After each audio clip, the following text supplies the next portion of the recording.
All right, what's going on, man? Welcome back to the basement. I'm Ron. We have a special high-stakes draft on tap here tonight. $2,000 split 3 ways in a main event. It's tight end premium, 2 wide receiver, 2 flex, full PPR. We have Jacob, we have Liam Murphy in here. You know, things get a little bit. I mean, I'll be honest. We just had a little strategy talk the last 15 minutes, and we kind of talked in circles. It should be great entertainment for tonight. How are we doing, fellas? Good. I just want we're doing great. Thanks for having me, Ron. Just doing a 2K draft here. Jacob, Ron, and I won last year our league. Gentlemen, if it's okay with you, I'm gonna select the players. We can change that later, but we just need one person to and I will take input. I will not blindly take a player. Are we already coming at the chat?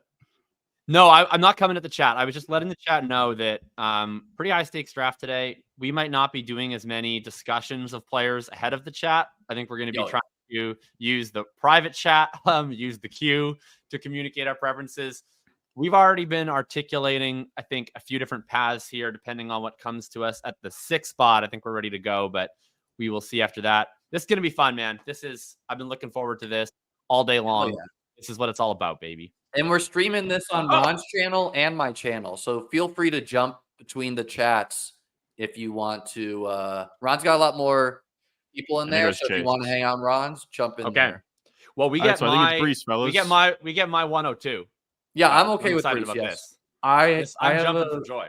I have a fade in best ball compared to the other first round players. So I love to get a piece here. I like him better in this where, I mean, I think the game against the Jets schedule goes Jacksonville, Rams, Buffalo. I think the Jacksonville and Rams spot are definitely blow-up spots, and we'll see what the Bills game is. Yeah, we'll see about the Bills game. Brees, we okay locking it in? That's my dream here right here. Yeah, let's lock it in. This happened. Can't believe my life. We had a Brees, ETN, Lamar team, and Pollard last year, right? Yeah, we had we started Diggs, Pollard, ETN, which meant that our team started a little better than it finished. I'll put it that way. Yeah. People are wondering about the format. This is a tournament format, but it's a league first. So it's a league, weeks 1 through 12. Top 4 make playoffs. The top 2 automatically go to the championship round. And then the championship round is a total points sprint.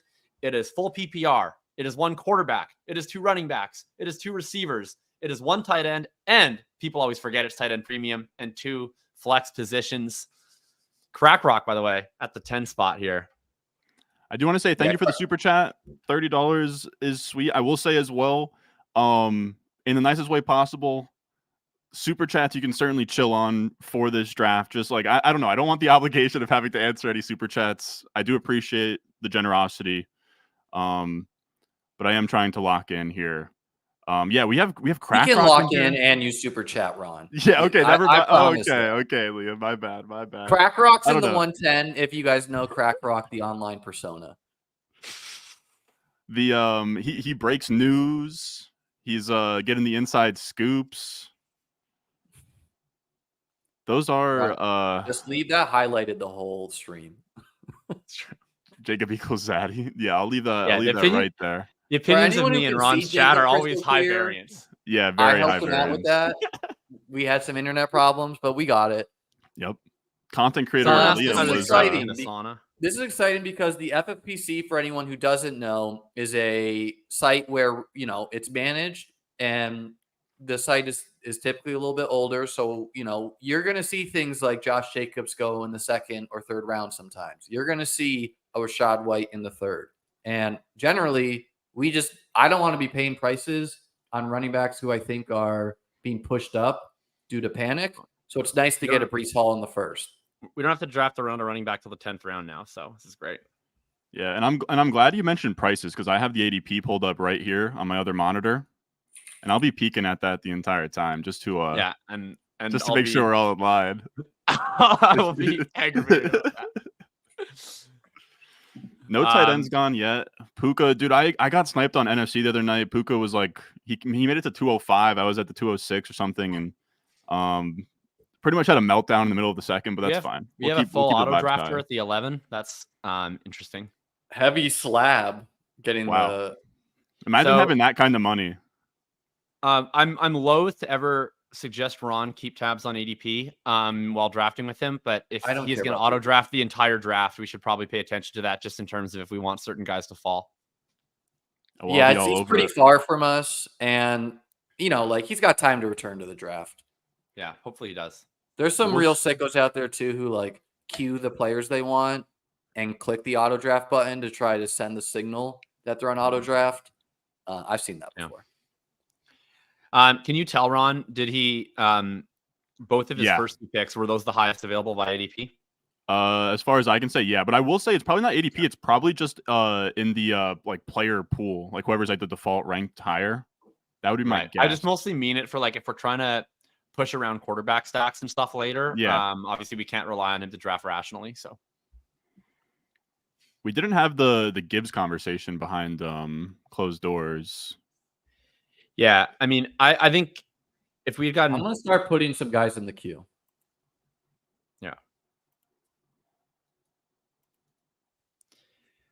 There goes Gibbs.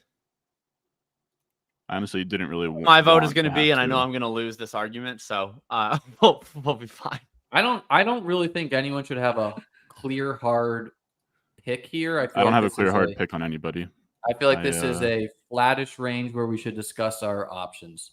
And I mean, I guess we should be little bit.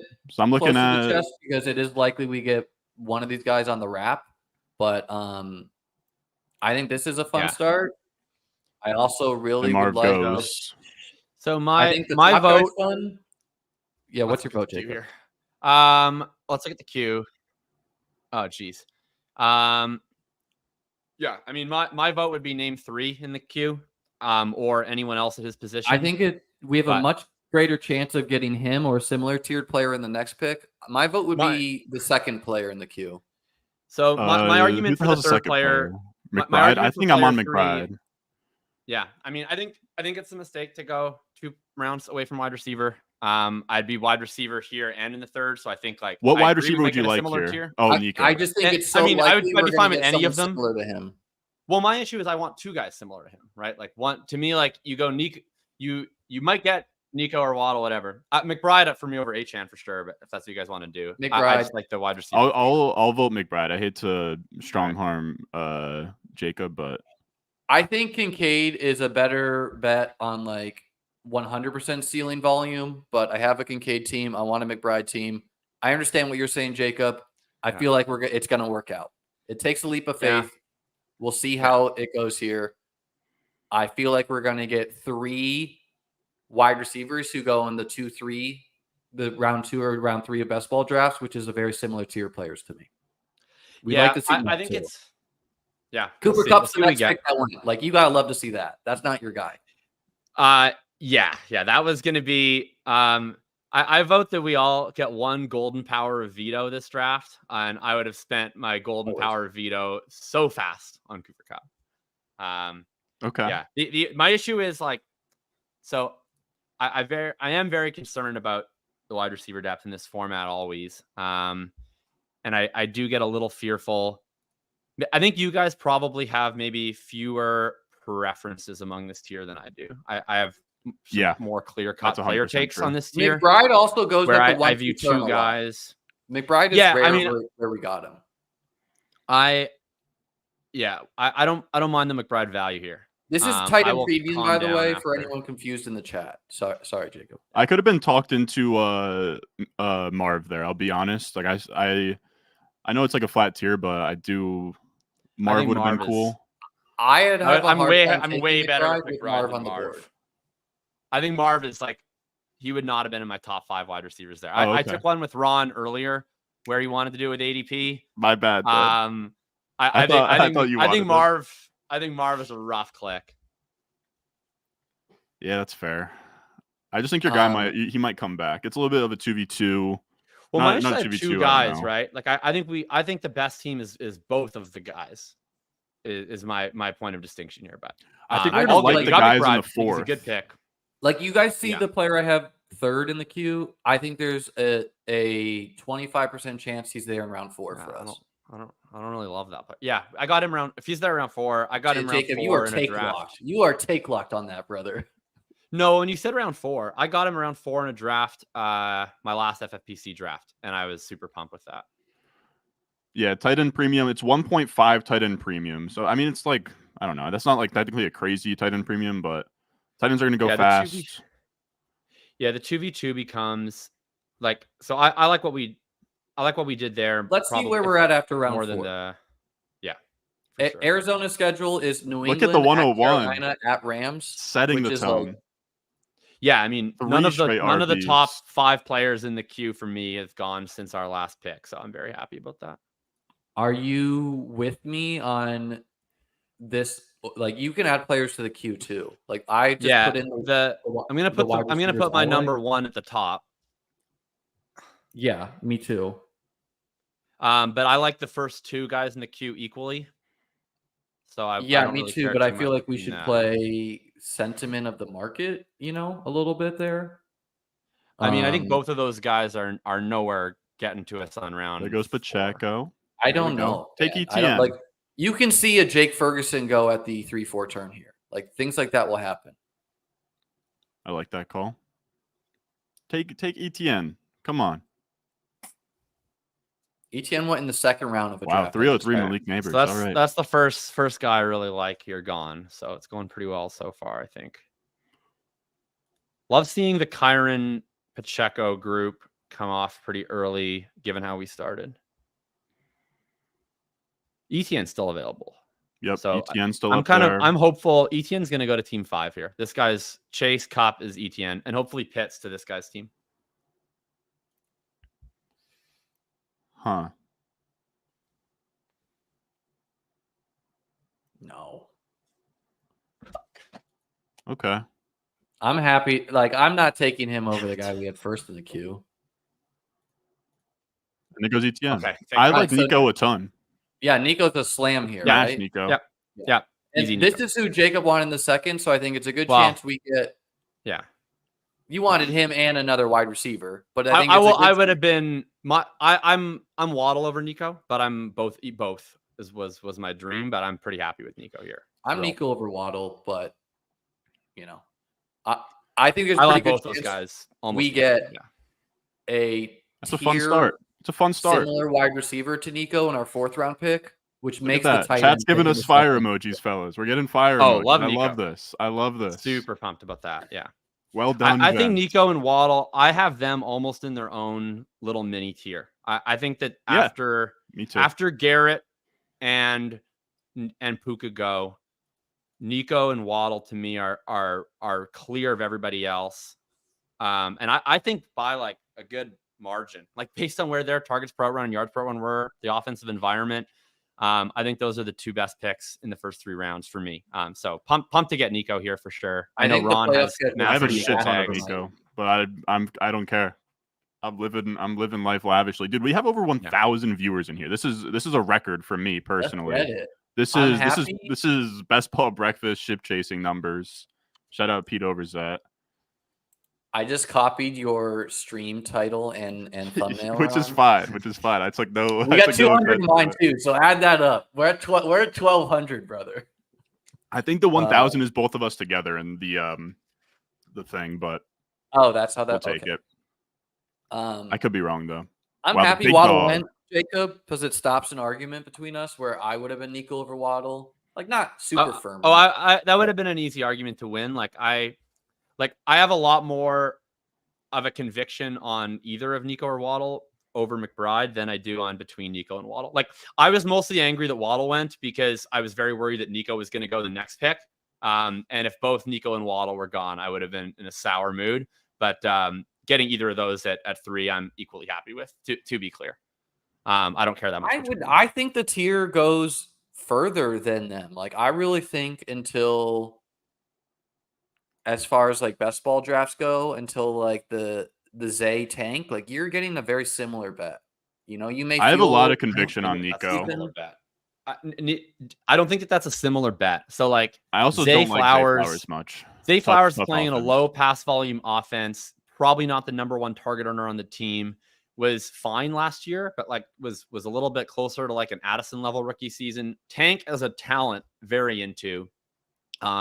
But I do have legitimate route concerns there with Tank in a way that I don't with any of these other guys in this tier. Why Nico over Devontae? Because we're not playing in the AARP, brother. All right, we're playing in the NFL. That's my buddy from my hometown, Jake Rothberry. He's a good kid. But yeah, Devontae Adams. It's I don't have a problem tough, with man. Adams You're gonna be. I mean, 308 Devontae is honestly a great price, and I'm not really even drafting a ton of them. But yeah, it's just gonna be frustrating in that offense. We're just kind of hoping that Nico's the one in a CJ Stroud MVP campaign, and then we're all rich. Yeah. I guess my question. Look at the stuff. I was gonna ask you, Jacob, about Waddle. Like, I like Waddle. I have a tough time putting him in the same tier as Nico. Like, I at least know that Nico's live to be the one in a really good passing offense. Is there just no concern for you? Like, there's just like, to me, there's no upside for him to ever take over like Tyreek's top spot.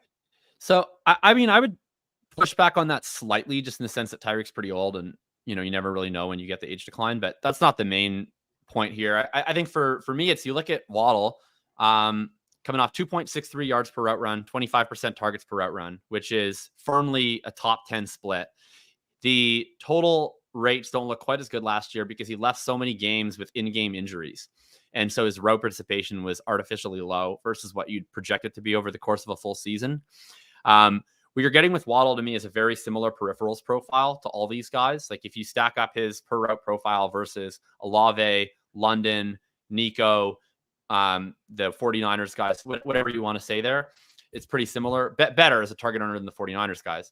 But then you also add the element of like, if Tyreek was to get hurt, then to me, Waddle is probably looking at CeeDee Lamb, Jamar Chase, Justin Jefferson tier production in terms of what I believe in Mike McDaniel to be able to do. And I think you're kind of getting that for free. Like I think with Tyreek playing 17 games, he's going to score roughly at par with these other guys. And then we're also playing a format like be this best ball or in this format where it's total points in the fine in the end. Like you're racing to put up these massive spikes that separate from the field. And just from an archetypal perspective, like who do I want to bet on to put up massive spike weeks? This is one of the reasons I really like Nico Collins too, and why he's a big priority for me. But like, do I want to bet on Waddle and the Dolphins offense, the big play threat, or do I want to bet on like Olave on the Saints or like Drake London is more of like a plotting play? Like to me, I want to bet on that archetype. I want to bet on Stroud. I want to bet on Stroud far more. I think I like Nico too. I don't want to. I'm not anti-Nico. Like I love both of these dudes. Yeah, I didn't mean the one or the other. I was just curious. I know like Jacob's probably the highest guy on Waddle I know, or actually Hayden's really high on him too. I like him. I just have a tough time seeing how without injury he has like this top 5 monstrous season, which I guess you don't need that path without injury for like every player you take, but it feels more comfy with Nico. But yeah, I like Nico too. Both fine. Especially Jalen Waddle in the third. For me. Tua said today on camera that they were trying to get Tyreek 2K yards. They might have loved more. I really hope this top guy in the queue makes it back. He's my reverse veto. He's my like slam dunk. Your reverse veto? Yeah, like you said. My God, that sucks. Okay, we have a discussion now. We have to figure this out. I think this player I just added is okay if we want to. Diggs is my pound pick. The fucking table for Stephon Diggs. Yeah, I'm team Diggs here. I know it's with like Nico. Yeah. I prefer Tank straight up over Diggs. I like Flowers. I like Rashee Rice. I'm okay with Diggs. I don't hate him by any means, but I think he has the biggest systemic risk of the group. My vote is Diggs, but I like all the other names. So, what was the other names you just mentioned there? Oh no, we have the queue. All right, let me see that. I mean, I'm personally on Diggs. I like on Flowers Diggs more than Diggs. Rice too. I like Flowers more than Diggs, especially with us at like. Can't sell me Flowers. I could do Rice. Let's do Diggs. You'd rather bet on the 12th year hold versus the 2nd year breakout. All right, I'm okay being vetoed on this one. That's a bummer. Ayuk goes. I think it's a significant. Yeah, you could have been sick. Yep, I agree. To get Diggs, I agree that Ayuk is someone mentioned Kittle on the board. Ron, you have like you got people in your chat asking for Michael Pittman. This is no one's ever made it bigger. What's his great with Diggs? He slowed down significantly the second half of the season. People asked. I think that he got hurt. He hurt his oblique in the Jaguars game in London. So that's being kind to Diggs. Is that all him being out targeted straight up by Shakir is him he hurt his oblique, right? And he wasn't out targeted. He was outgained. Oh yeah, okay, whatever. He's out earned by Khalil Shakir.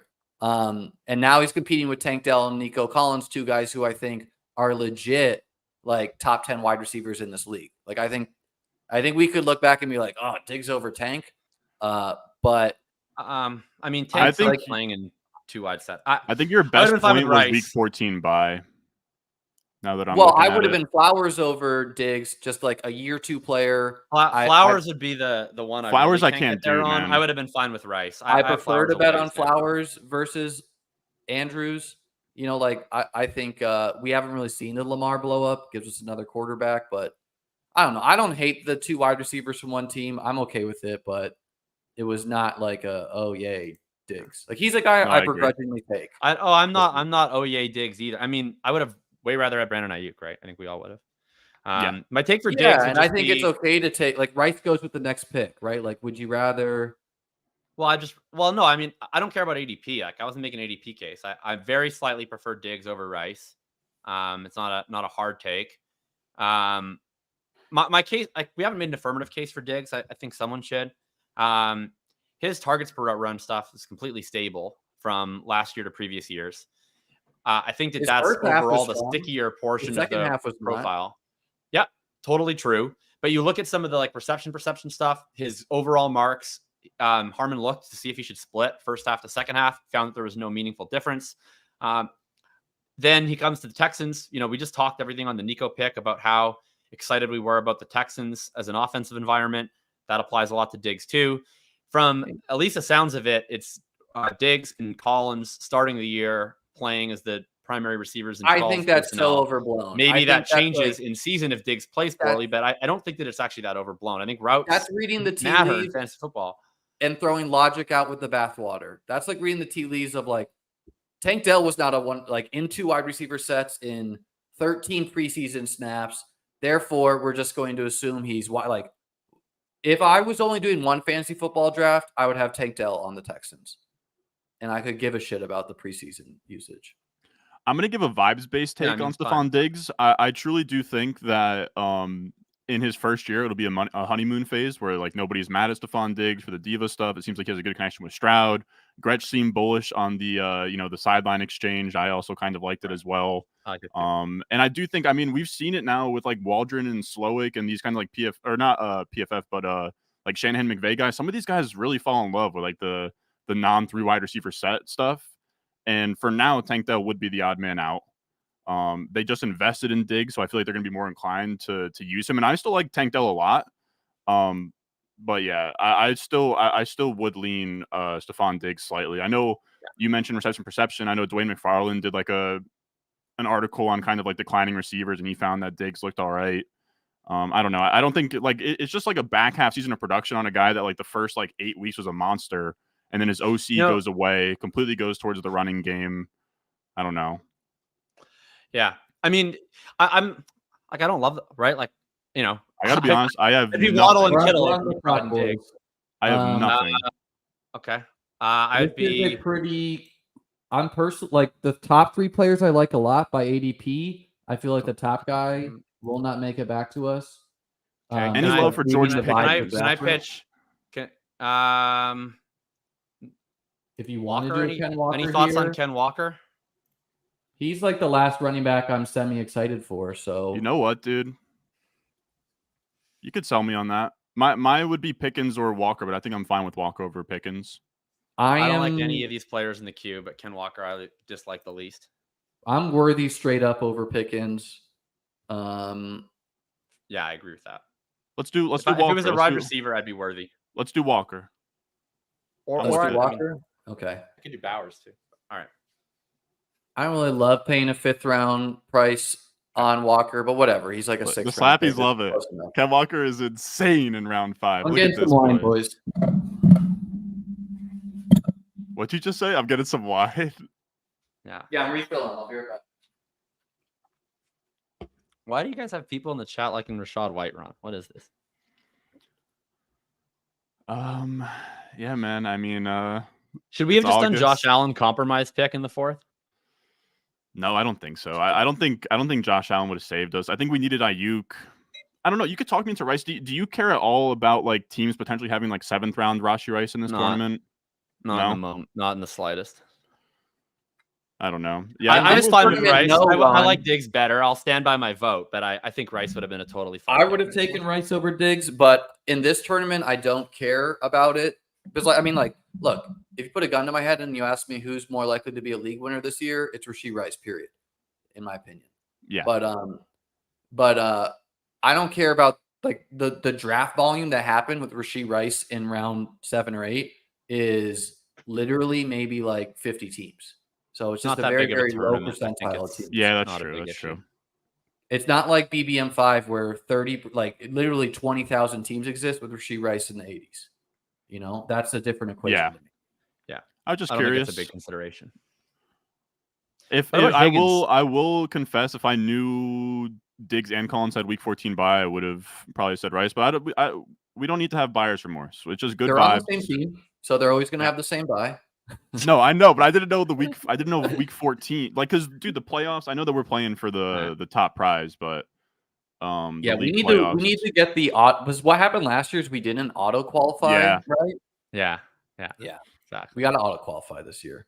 I really want one of these top 2 players in the queue to make it back to me, and after what the 7 hole did, I doubt it. But all right, I'm gonna add some more names into the queue that I like. I wish this room was more boomery. And then the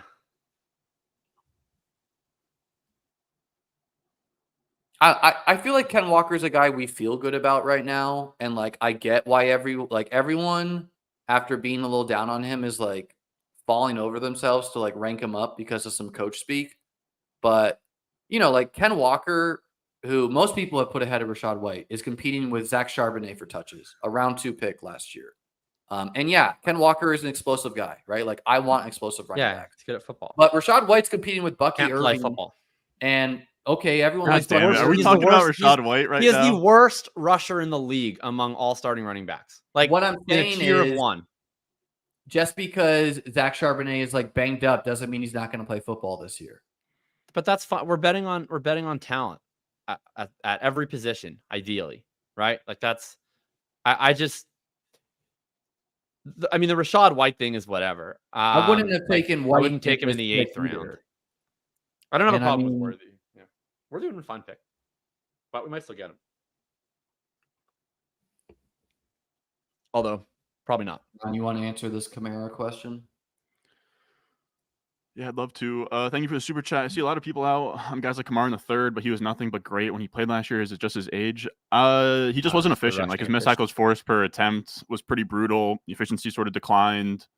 So I don't know. I mean, he was great from like a PPR scam standpoint, but that was pretty much it. So that's kind of what it comes down to, I think. Like there's a lot of similar volume-based bets later, like James Conner. Yeah, I mean, and I would say Connor is not just a volume-based bet. Like Connor was one of the most efficient running backs in the NFL last year. James Conner's 29, man. If he's burying us weeks 15 through 17, he found the fountain of youth, Well, he did that literally last year. He was honestly the first name that came across my head. I'll just be straight up. A better answer might have been Zamir White. Dang, all right, there goes Brock Bowers. 6th round Brock Bowers probably. I mean, Ken Walker feels really good when the next running backs that go up the board are Kamara, Joe Mixon, James Conner. Like I don't want anything to do with those guys. So to get Ken Walker versus those guys feels good. I don't think Connor deserves to be in those conversations. I mean, we're talking about a guy who is top 5 in missed tackles forced, yards after contact last year. Haters, Slayton. It's okay. I don't know what that even means. But a lot of queens in the chat. Like the chess piece or a bunch of bitches. I don't think we're going to get the top guy, but I personally have the second guy over the top guy, and I really like the third guy too. And then, so is the plan to push and probably fail with number 7 here because I mean, obviously we probably want him on this team. I mean, 7 is an egregious pick right now because we have we have backup options there, in my opinion. Well, yeah, right. Especially if we go 2. Well, we have backup option. Well, if we go 2, we have options. That's true. Yeah. And I mean, like that would just be like an overpay because we're afraid, which is just bad, in my opinion. They'll make movies about Liam teaching ghetto kids chess. They have actually. I mean, not. I wouldn't put it that way, but there is a documentary that was made about. We actually have a lot of wide receivers here. I like. This last turnaround has been pretty friendly for us with 2 quarterbacks and Neil's 2 wide receivers. I never want to draft. Like, I don't want to take Stroud here. I think it's an overpay when Josh Allen went around before, and you just like if someone wants to rip CJ Stroud to like. Well, the concern is team 1, right? But I'm inclined to agree with you that it's probably worth the risk, given we only have 2 receivers through 5. I think we need to build out our receiver depth. So, I think one of the worst things you can do in manage is like panic at QB when you have tons of options, and you're paying a bad price compared to the tier above them. I'm definitely the first name in the queue, but if he goes, I think we're gonna have an argument. I'm the second name straight up over him, but I'm okay with the first because we may be able to get both. And we're not going to the first should go right now. Like, that's why that happens. I mean, it's 2 rounds short ADP, right? He might not know how much steam is going on. We'll see. That's fair. I'm hopeful. I would love to get both. That's my This could be bad, combo. man. This could be bad. I'm just gonna. Yeah, because I'm gonna argue for a really boring ass name that Liam's gonna hate. Oh, thank God! Give me Worthy. Xavier Worthy. Wow, the Mahomes drafter passing on Worthy there is freaking bonkers. I thought for sure he was I was Worthy. So close Holy to take for Christian Kirk and have a lot of people in the chat really hate me more than they already do. I like really Christian Kirk a lot, but as far as like Stephon Diggs is basically souped up Kirk. I feel like we need to swing for absolute ceiling to try to win $1 million. And I like Kirk, and maybe his 17 points per game could be a part of that. But Worthy's the hope that we catch a 2 to 3 touchdown game in the playoff. Is that our first time? Like all 3 of us are happy about a selection. That was nice. Yeah, 100%. Because the Brees one would have been it, but he plays the Bills in week 17. The vibes are back in the draft. Let's go. The vibes are high. Look at this. Exactly. I wanted to take Worthy last pick, so good job to get Walker there for us lads. Yeah, we're getting Worthy over Rice takes in the chat. I love it. Worthy it. I mean, I think I'm it's not a coin flip. Dude, this Nathan Garcia guy is a donkey. Like, get out of here. Man, Nathan Garcia has been putting vibes are so bad and didn't know Liam was gonna go to him. It was so over, but we are so back. No, we're so back. We're so far back right now. If we get one of the top 2 guys I have in the queue, I feel like this is a huge smash. And then I feel like we'll get our quarterback in the next round. I think this is okay. Depends on who's there. No, quarterback over the top prospect is an egregious move. Well, that's what I mean by depends on who's there. Like if one of the top. If the top if the top name is there, I want to click the top name. Yes. I also like the second name, but I also like the second name. I'll just say that right now. Yeah. I like the third name as well. The third name is a guy. I'm about to say to somebody take Fat Keenan. There he goes. Take him. Might have tight end eligibility by the end of the year. Pick says this is why McBride in the second is a good move. I kind of agree, right? I kind of disagree. That's the whole point, is that you get. Yeah. I mean, Diggs versus Ayuk, it didn't work, right? But by rolling the dice, you're going to get that Nico Ayuk combo a lot.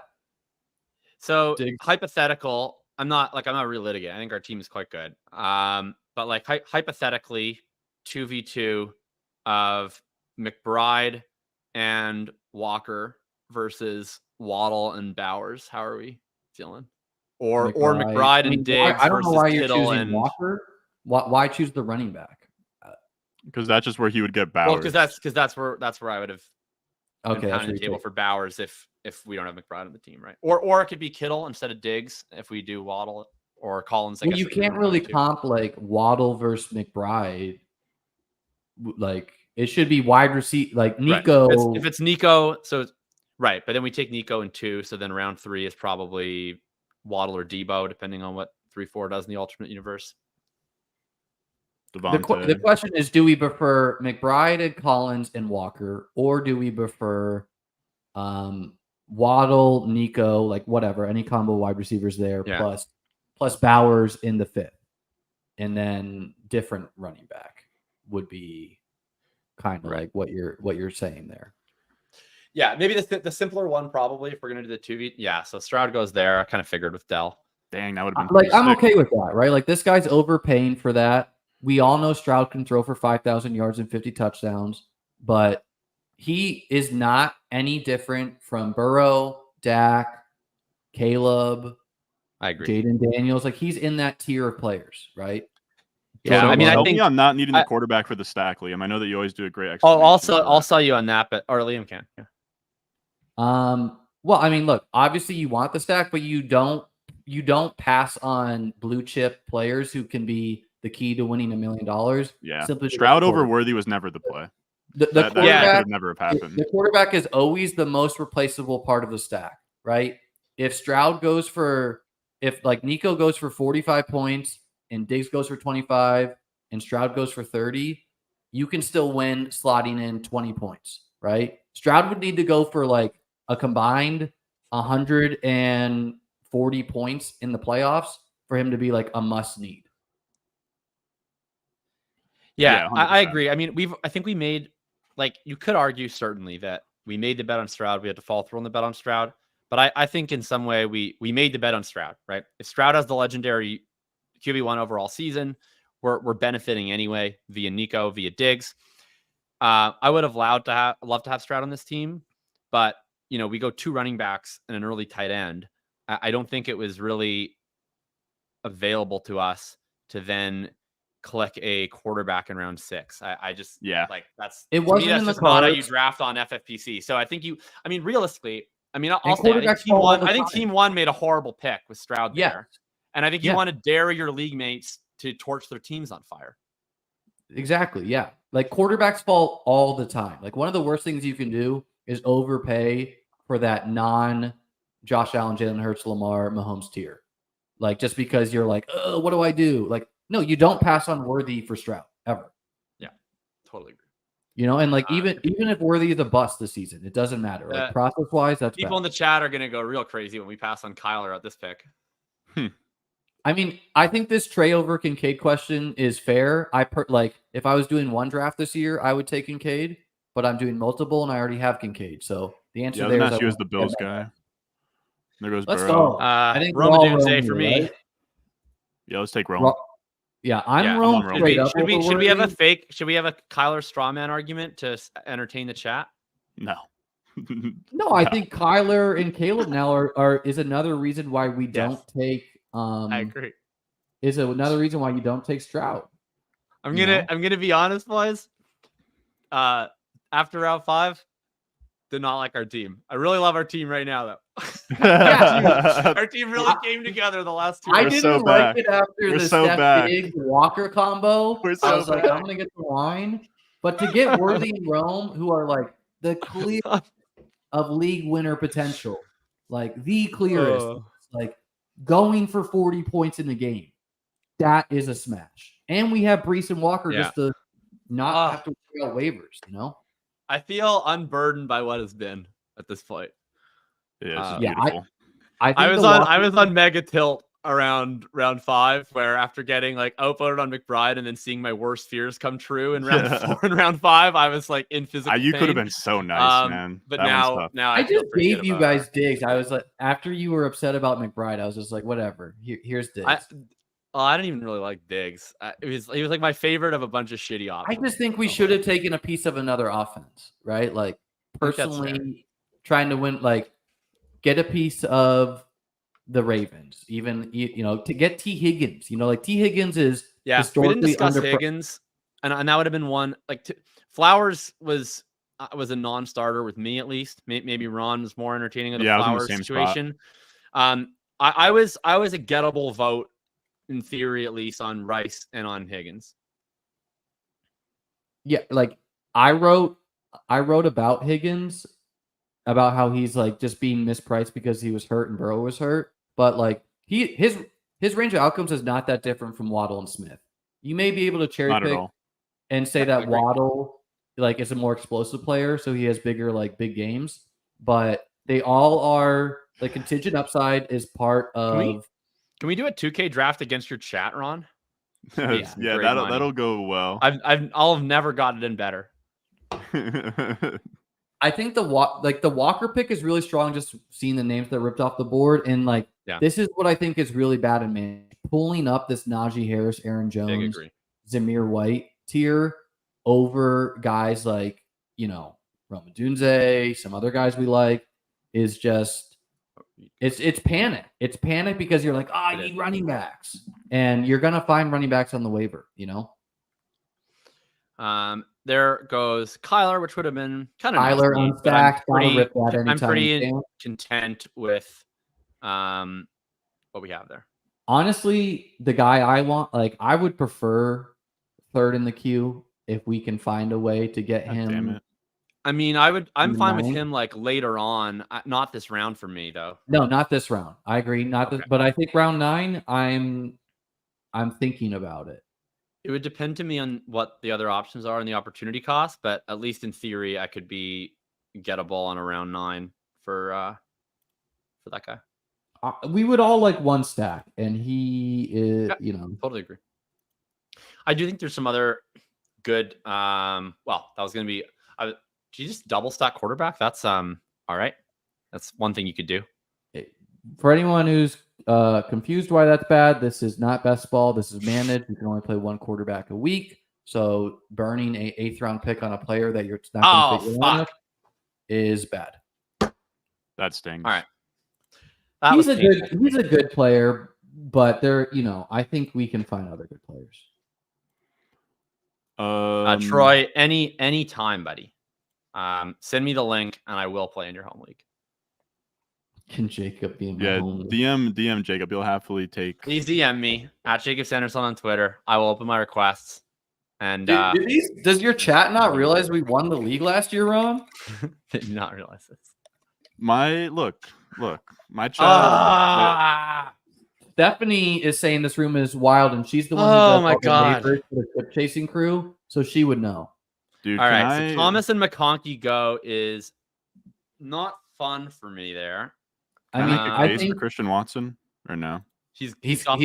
So okay. Would not be a very good case. I would have been with you, Ron.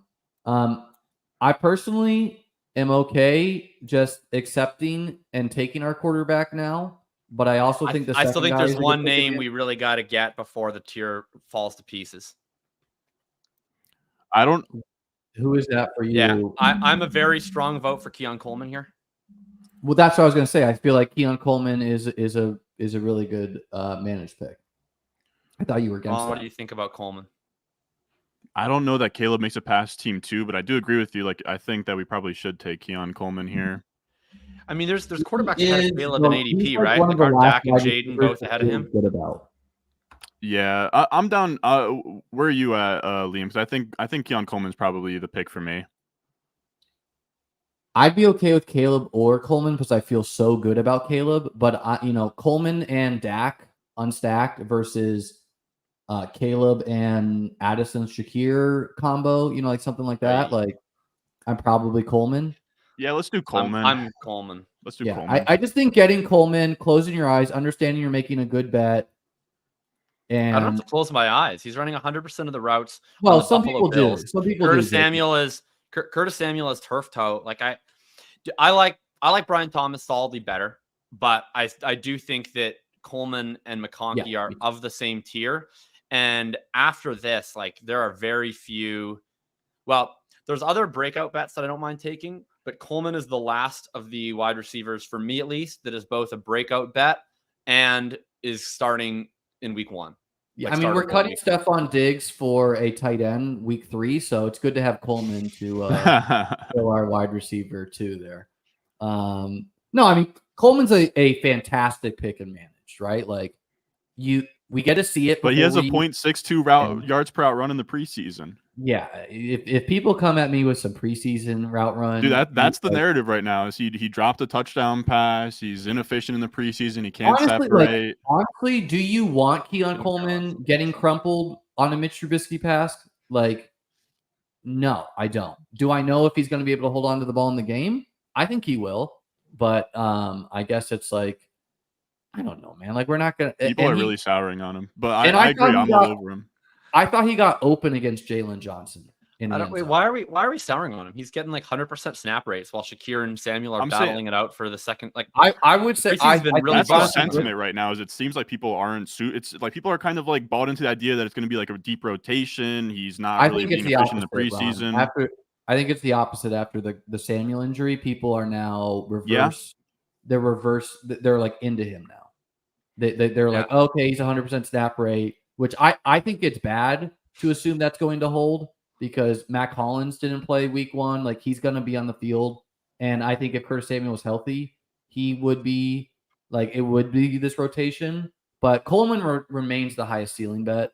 I think Jonathan Brooks I would have entertained if we weren't running back heavy, just because I think he's a fantastic managed pick.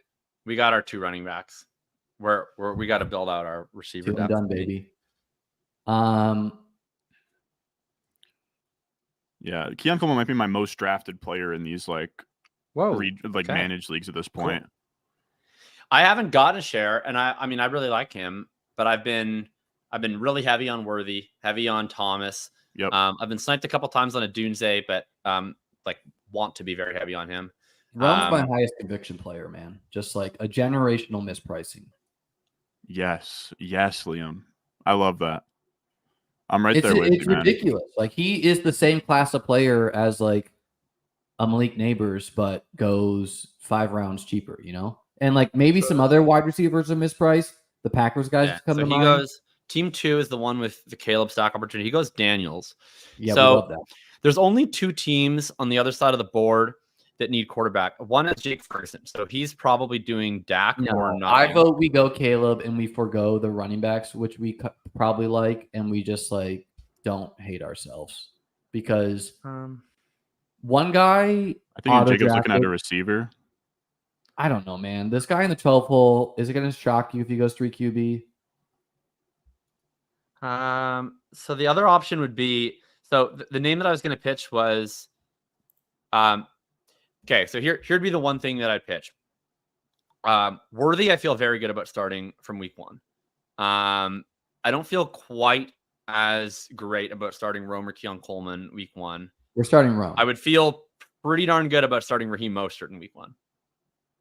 I just look, man, him versus the running back we're getting the next pick. I'm gonna get some chat points on this take, buddy. No, you're gonna get a lot of chat points. Come on, give me back. I know. The chat's gonna be with you. Hello, this guy's you're around the horn points just went crazy. But I personally if we don't get Caleb, we're not happy with this draft. And if I don't get Mostert, whatever, man. I'm gonna get if I get Zach Moss, Caleb anyway. I don't feel like Mostert is a break the bank for him. There are several running backs I feel have similar upside cases. All right. I think it's viable. I'm gonna register my vote for Mostert, but I'm not gonna be remotely upset if you guys 2v1 me. I vote Caleb. A good pick. Where's your vote? Wow, this is tough. I really feel like you should just get the quarterback and then hope value falls. I don't feel like anyone is such a smash that you forgo the quality of your team. Yeah, I might be Team Mostert, man. If we have 15 seconds here, Ron. This is Ayuk versus Deontay. If it's a close call, just go Caleb. Because if it's a close call, losing one, just go Caleb. Look, I understand what you guys are saying. Most likely, all these teams have quarterbacks. I think we play for the dream. To me, if it's solely my team, I'm always going to push because I want to try to play for the 99th percentile version of this team. And I think we're 50-50 to get Caleb in 10. We're 0-100 to get Mostert in 10. So I think the best version of this team is Mostert in 9, Caleb in 10. And but we're like, gonna feel great about that. But like, I don't know. If Liam was going to be super upset that we weren't going to get Caleb in 10, then I didn't want to put that on. I wouldn't have been upset. It's just like everyone can feel how tangible the Caleb Williams upside is, where this guy is getting power runs at the goal line and scoring touchdowns. Look at that. And he is throwing for like 4,500 yards. Like, the upside is obvious, right? Like, I understand Mostert makes you feel good. He scored a lot of touchdowns last year. He's a clear negative regression candidate anyways. Right, but he's being drafted in the 9th round, right? So that's regression. 20 pounds more than him. It's quite likely he steals some goal line work from him. I don't think he's playing that snap. Is 32-year-old Mostert the key to winning weeks 15, 16, 17? He could be the key to getting to weeks 15, 16, 17. Like, here's the problem with this team, right? This is the issue with if you take anyway. No, but the issue with this team though is like, and like everybody knows I love the rookie receivers, and I would have been very happy. I'm very, very, very happy with the players we took in 6, 7, and 8. But I do think you run into structural problems where if you want to be the team that's attacking the rookies, and we do, and we were, that like it's tough to combine that with a structure that goes running back, tight end, running back in the first 5 rounds, because we're not slotting in Diggs, our wide receiver 3. We're slotting in rookies as our 2 flex positions right now, which, you know, leaves us open to the possibility of starting 0-3. I personally feel like this team fucks. And the running back I have in top of the queue, I prefer straight up over Mostert as far as like winning money this year. Not last year, this year. And I feel like there's some other running backs I still like that, like, versus quarterback. Okay, I agree with you. It's not likely anyone takes a quarterback. Like, team 8 is probably going to take Dak, right? They have Ferguson. No one else should take a quarterback, but this guy also shouldn't have gone Kyler and Love, right? This guy also shouldn't have Otto, JT, and Saquon, right? Like, I guess like, is Caleb really? It's just quarterback. You just don't separate that much at quarterback, right? Like, I don't know that Caleb is that different. Like, it's nice to have a stack, but like putting the stack aside, like, is Caleb really going to score that differently than Trevor Lawrence this year? I don't think so. I feel like Caleb is going to outscore Mahomes like at least 35% of the time, easily. Can I book you on those odds, please? Sure. Can I have Patrick Mahomes? The weighted bet of what that should be. I get Patrick Mahomes at what would it be if you're so it's basically you're saying 1 out of every 3 times. So I get Patrick Mahomes minus 200, $100. So you get $200 if Caleb outscores him. Well, I mean, can I get a better bet at the book, right? Like, the point is, I don't think that the book is offering Caleb Williams versus Patrick Mahomes fantasy points. I don't think that's available on. Caleb is the last swing of upside that makes sense for our team winning. Dak and Purdy are on the board. Jared Goff, Tua, Trevor Lawrence, right? Like, can you win with these guys? Yes. Does it make sense with our team? No. Caleb Williams is going to go more expensive than the 9th round in a lot of drafts, right? Like, he will go in the 8th. He will go in the 7th sometimes. Fuck me, man. This team 12 just rotates between picking, like, literally lighting their money on fire and then taking my 2 favorite players in the draft the very next turn. I have a player I'd really like. He's at the top of the queue now that I'm looking at the queue. So, all right. Oh, geez, that's fine. Christ, Ron. I love that. I think he's a fantastic pick. Take a fucking walk. Come on. He's like essentially what Mostert would have been. That's my bet. Very similar caliber of talent there between those guys. Very Oh, thank fucking Christ. God damn it. Team 10, you saved me from an expensive therapy bill. All right, so I don't have a single thing that I would like. I got to be honest, if Dak doesn't go before our pick here, I'm going to cry inside. I also don't have anything I like. Weird that happened. I wonder if we should have taken something before the big tier drop. I like the first player in the queue. I think the third player in the queue is fine. Okay. Okay, first player in the queue, I agree. I am just going to outdraft this market at running back in like the rounds 13 through 20 so often. Where any love for this guy in the queue? I didn't mean to put him at the top of the queue, but it's a wide receiver I just put in there. I'll have to hit refresh. I don't know what's happening since we've moved things around. I mean, I'm pretty high on the All right, there goes Dak. So let's just use. Do you guys want to go running back or wide out here? I just want to go with any player that I don't hate, and right now the player I hate least is Jordan Addison. Okay, that's probably where I'm at as well. Addison was top of the queue for me. I would say the second player in the queue is the last of a tier at running back as far as week one starter upside and potentially like league winning running back. Okay, no. How is Rico Dowdle the last of the queue at week one starter? I mean, we have because he's the Cowboys starter and remains that way the whole season. Zeke is actually the Cowboys starter. I don't know. I'm absolutely no beat writer agrees with you. Every single Cowboys beat is like Dowdle is the one. He will lead the team in rushing. Zeke is looking bad. I'm okay. I mean, I draft Dowdle, but I think we could get. I agree with you, Jordan Edwards or Dobbins in week 11. I think Addison is like a very clear cut tier ahead of the wide receivers remaining. Like especially with Wicks gone now. I don't know. Yeah, what other I'm wide team receiver Addison personally. I'm okay with Addison.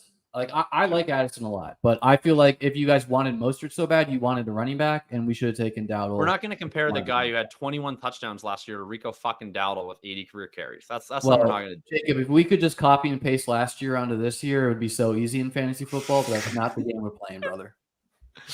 Yeah, brother. Get that out of here, brother. Yeah, I don't know. The Mostert pick would have been fun. But it's all good. You just have to let it rinse over you.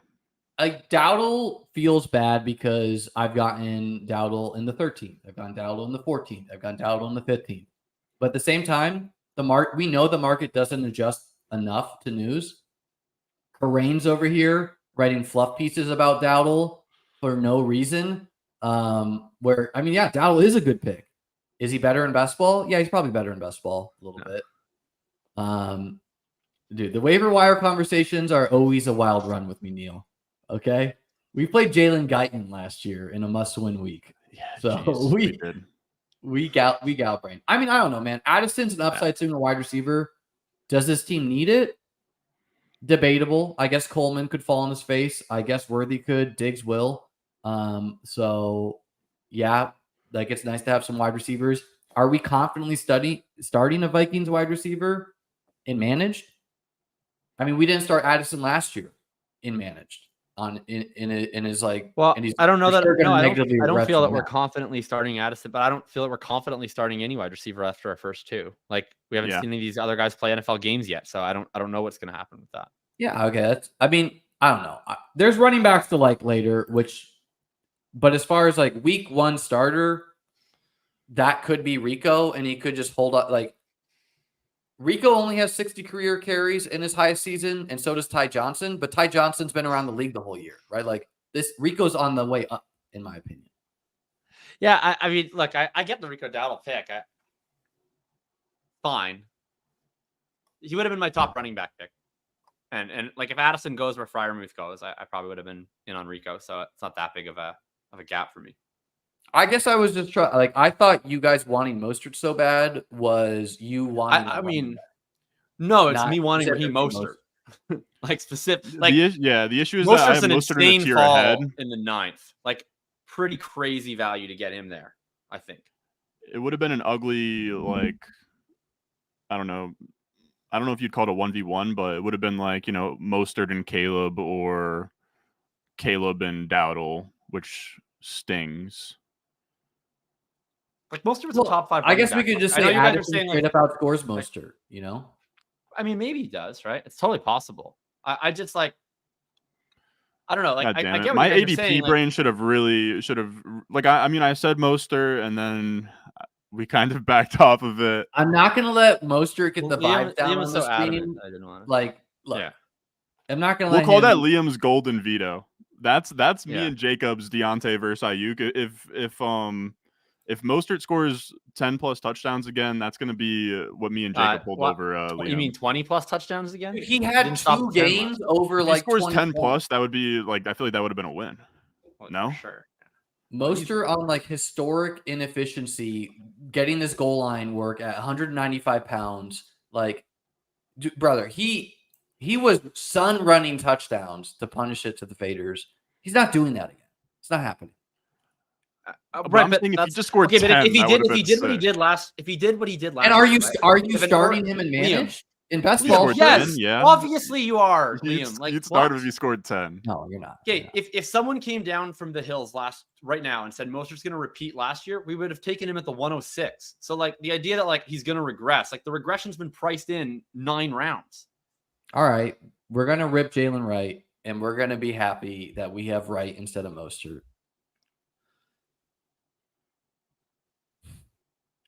Yeah, we'll just take our medicine. I'm just saying, I'm not letting Mostert stress me out. No, it's not stressing me out. I'm all good. No, we're not stressed. This team, I still quite like this team. I think this team's really good. You got 2 starting running backs. You got 4 wide receivers you feel good about at a minimum. People are saying Jamal Williams in the chat. You got your tight end. He's in the player pool. Jamal Williams. Yeah, man. What is Javonte Williams doing going ahead of guys like Swift and Chase Brown, like and Tony Pollard? People are drafting efficiently.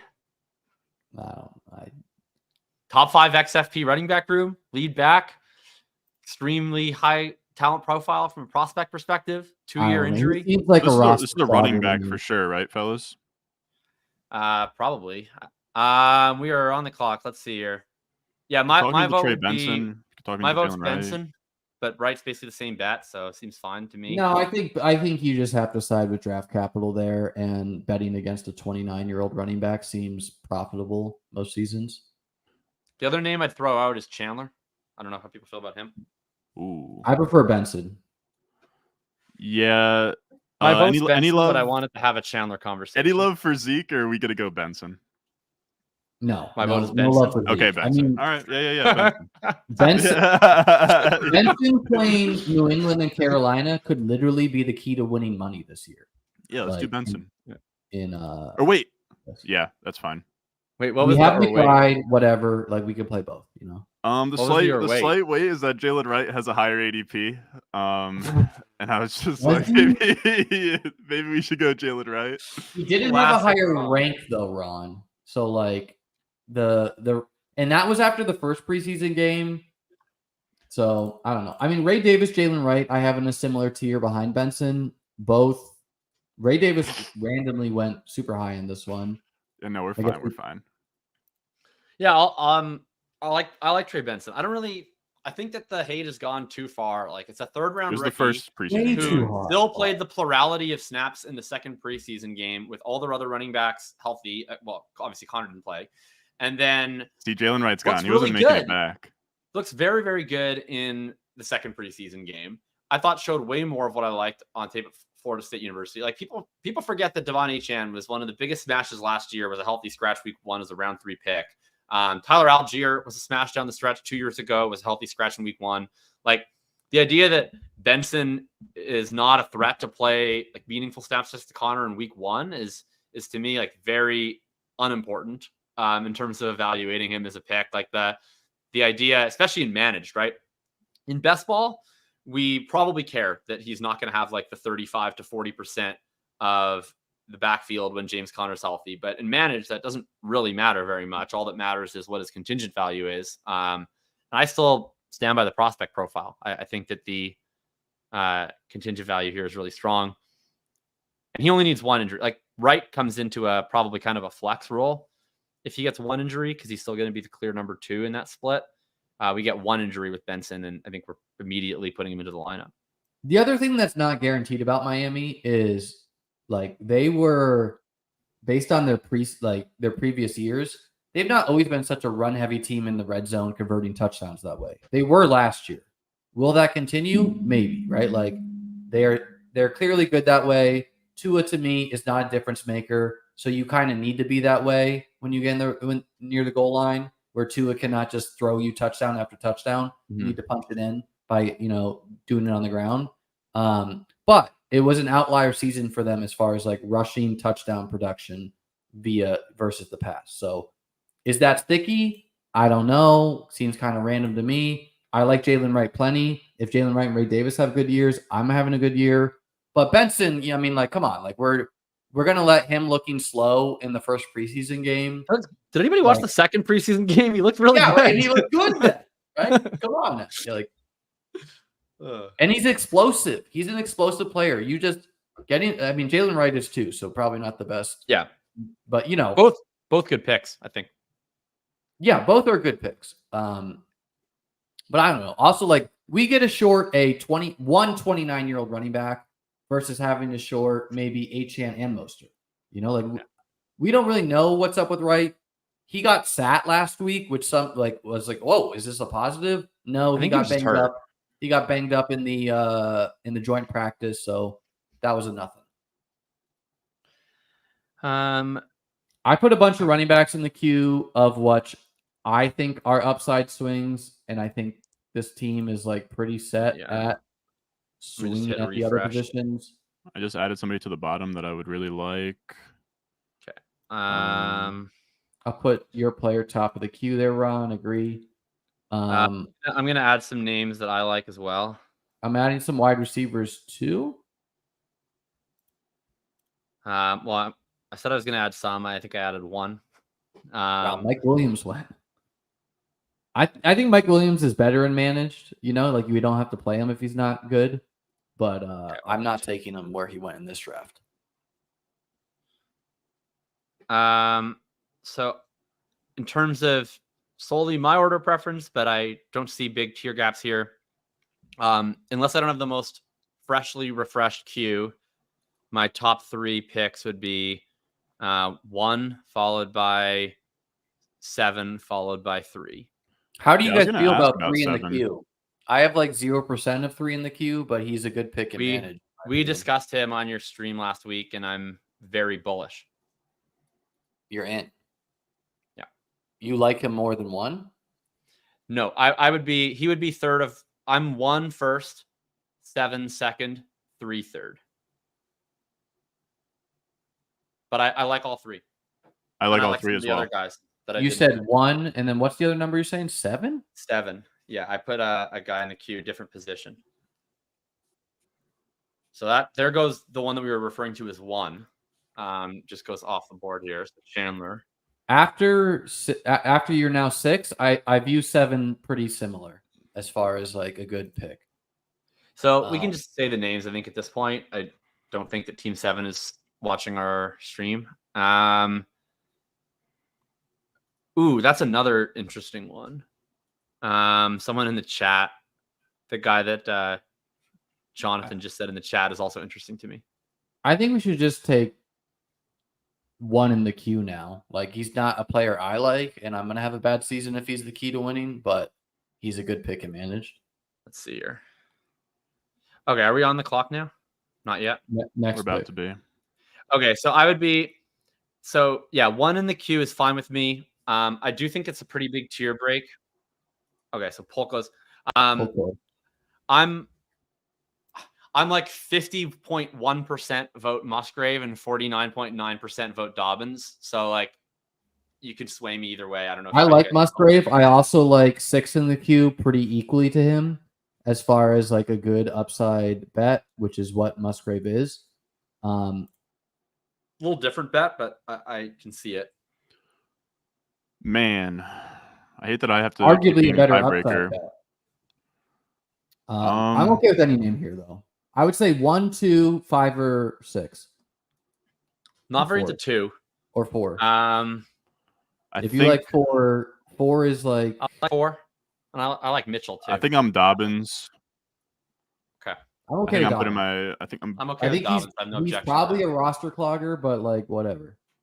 You okay with it? Yeah. I don't think he's a roster. I think he's like the opposite of a roster clogger. I think he's. I think we'll know fairly early. Like we're gonna auto Dobbins here. Okay, like I think with Dobbins, it's definitely not a roster clog. It's like we watch him week 1 and week 2, and if he has a role and looks good, we might have got ourselves a smash. And if he looks horrendous, then we insta-cut. Yeah, I've just not really been Bucky Irving was another name we considered. Yep. I knew people are really high on him. He looks good in the preseason. I'm I personally not been drafting a lot of Dobbins in best ball. If he buries me, so be it. But I think he's a better pick and managed where way better pick and manage, I think. We get to see, you know. Yeah, he's one with I've had a pretty deep disconnect between my best ball rank and managed rank where like I would say the risk that he's just a stone zero playoff weeks is like extremely high, which obviously is very bad in best ball. For the 12th round in managed, it's a pretty minor opportunity cost to take a peek. Yeah, I agree. Sort of just. I like Musgrave a lot, Jacob, but I also like 4 equally. I have not been into 4 at all this year, and I don't think I've drafted him a single time, but I understand the thesis of the play, and I'm open-minded to it. I think with us having Dobbins, 5 becomes interesting, where we just kind of try 2/3 it. I don't even know. I'm not looking at the queue, but I think I know exactly who you mean, and I was going to suggest that as well. Yeah. But I also think 1 in the queue is like has standalone potentially. And I mean, I don't know. It's been hard to parse through what's going on. I mean, there. I think he's clearly Musgrave third goes. Conklin goes. I just added Conklin to the queue as well. I like Conklin a lot as like a. Okay, can I just? I mean, do we actually believe that an NFL team is going to play Gerald Everett ahead of Cole Kmet? Can I just put my hand up and say I don't believe it? I think Cole Kmet will be frustrating and managed when you don't know what weeks he will go off. But in best ball, in best ball, I think in the 13th, I'd be right with you, Jacob. Stacked on Cole Kmet, where let's say we go into playoff weeks and maybe McBride's hurt and we have the chance to play a stacked tight end. Like I think that. No, I think Kmet should be our pick. But if Kmet is not there, I would like 2. But it's also kind of the last of the running backs. So what is this guy's ADP? Actually? There's honestly a few running backs I like a good amount more than that guy. I'm gonna add a bunch to the queue right now, but I don't know. We're splitting hairs. Like all these guys are kind of the same, including like someone on his own team I probably like more than him.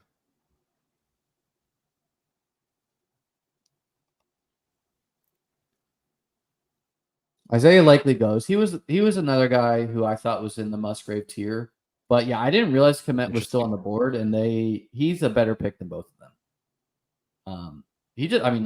I've never been a Kmet guy, but he's been Neither good. have I, man. Neither have I. And Gerald Everett is like whatever, man. Gerald Everett on the field doesn't really change the thesis of Kmet that much to me.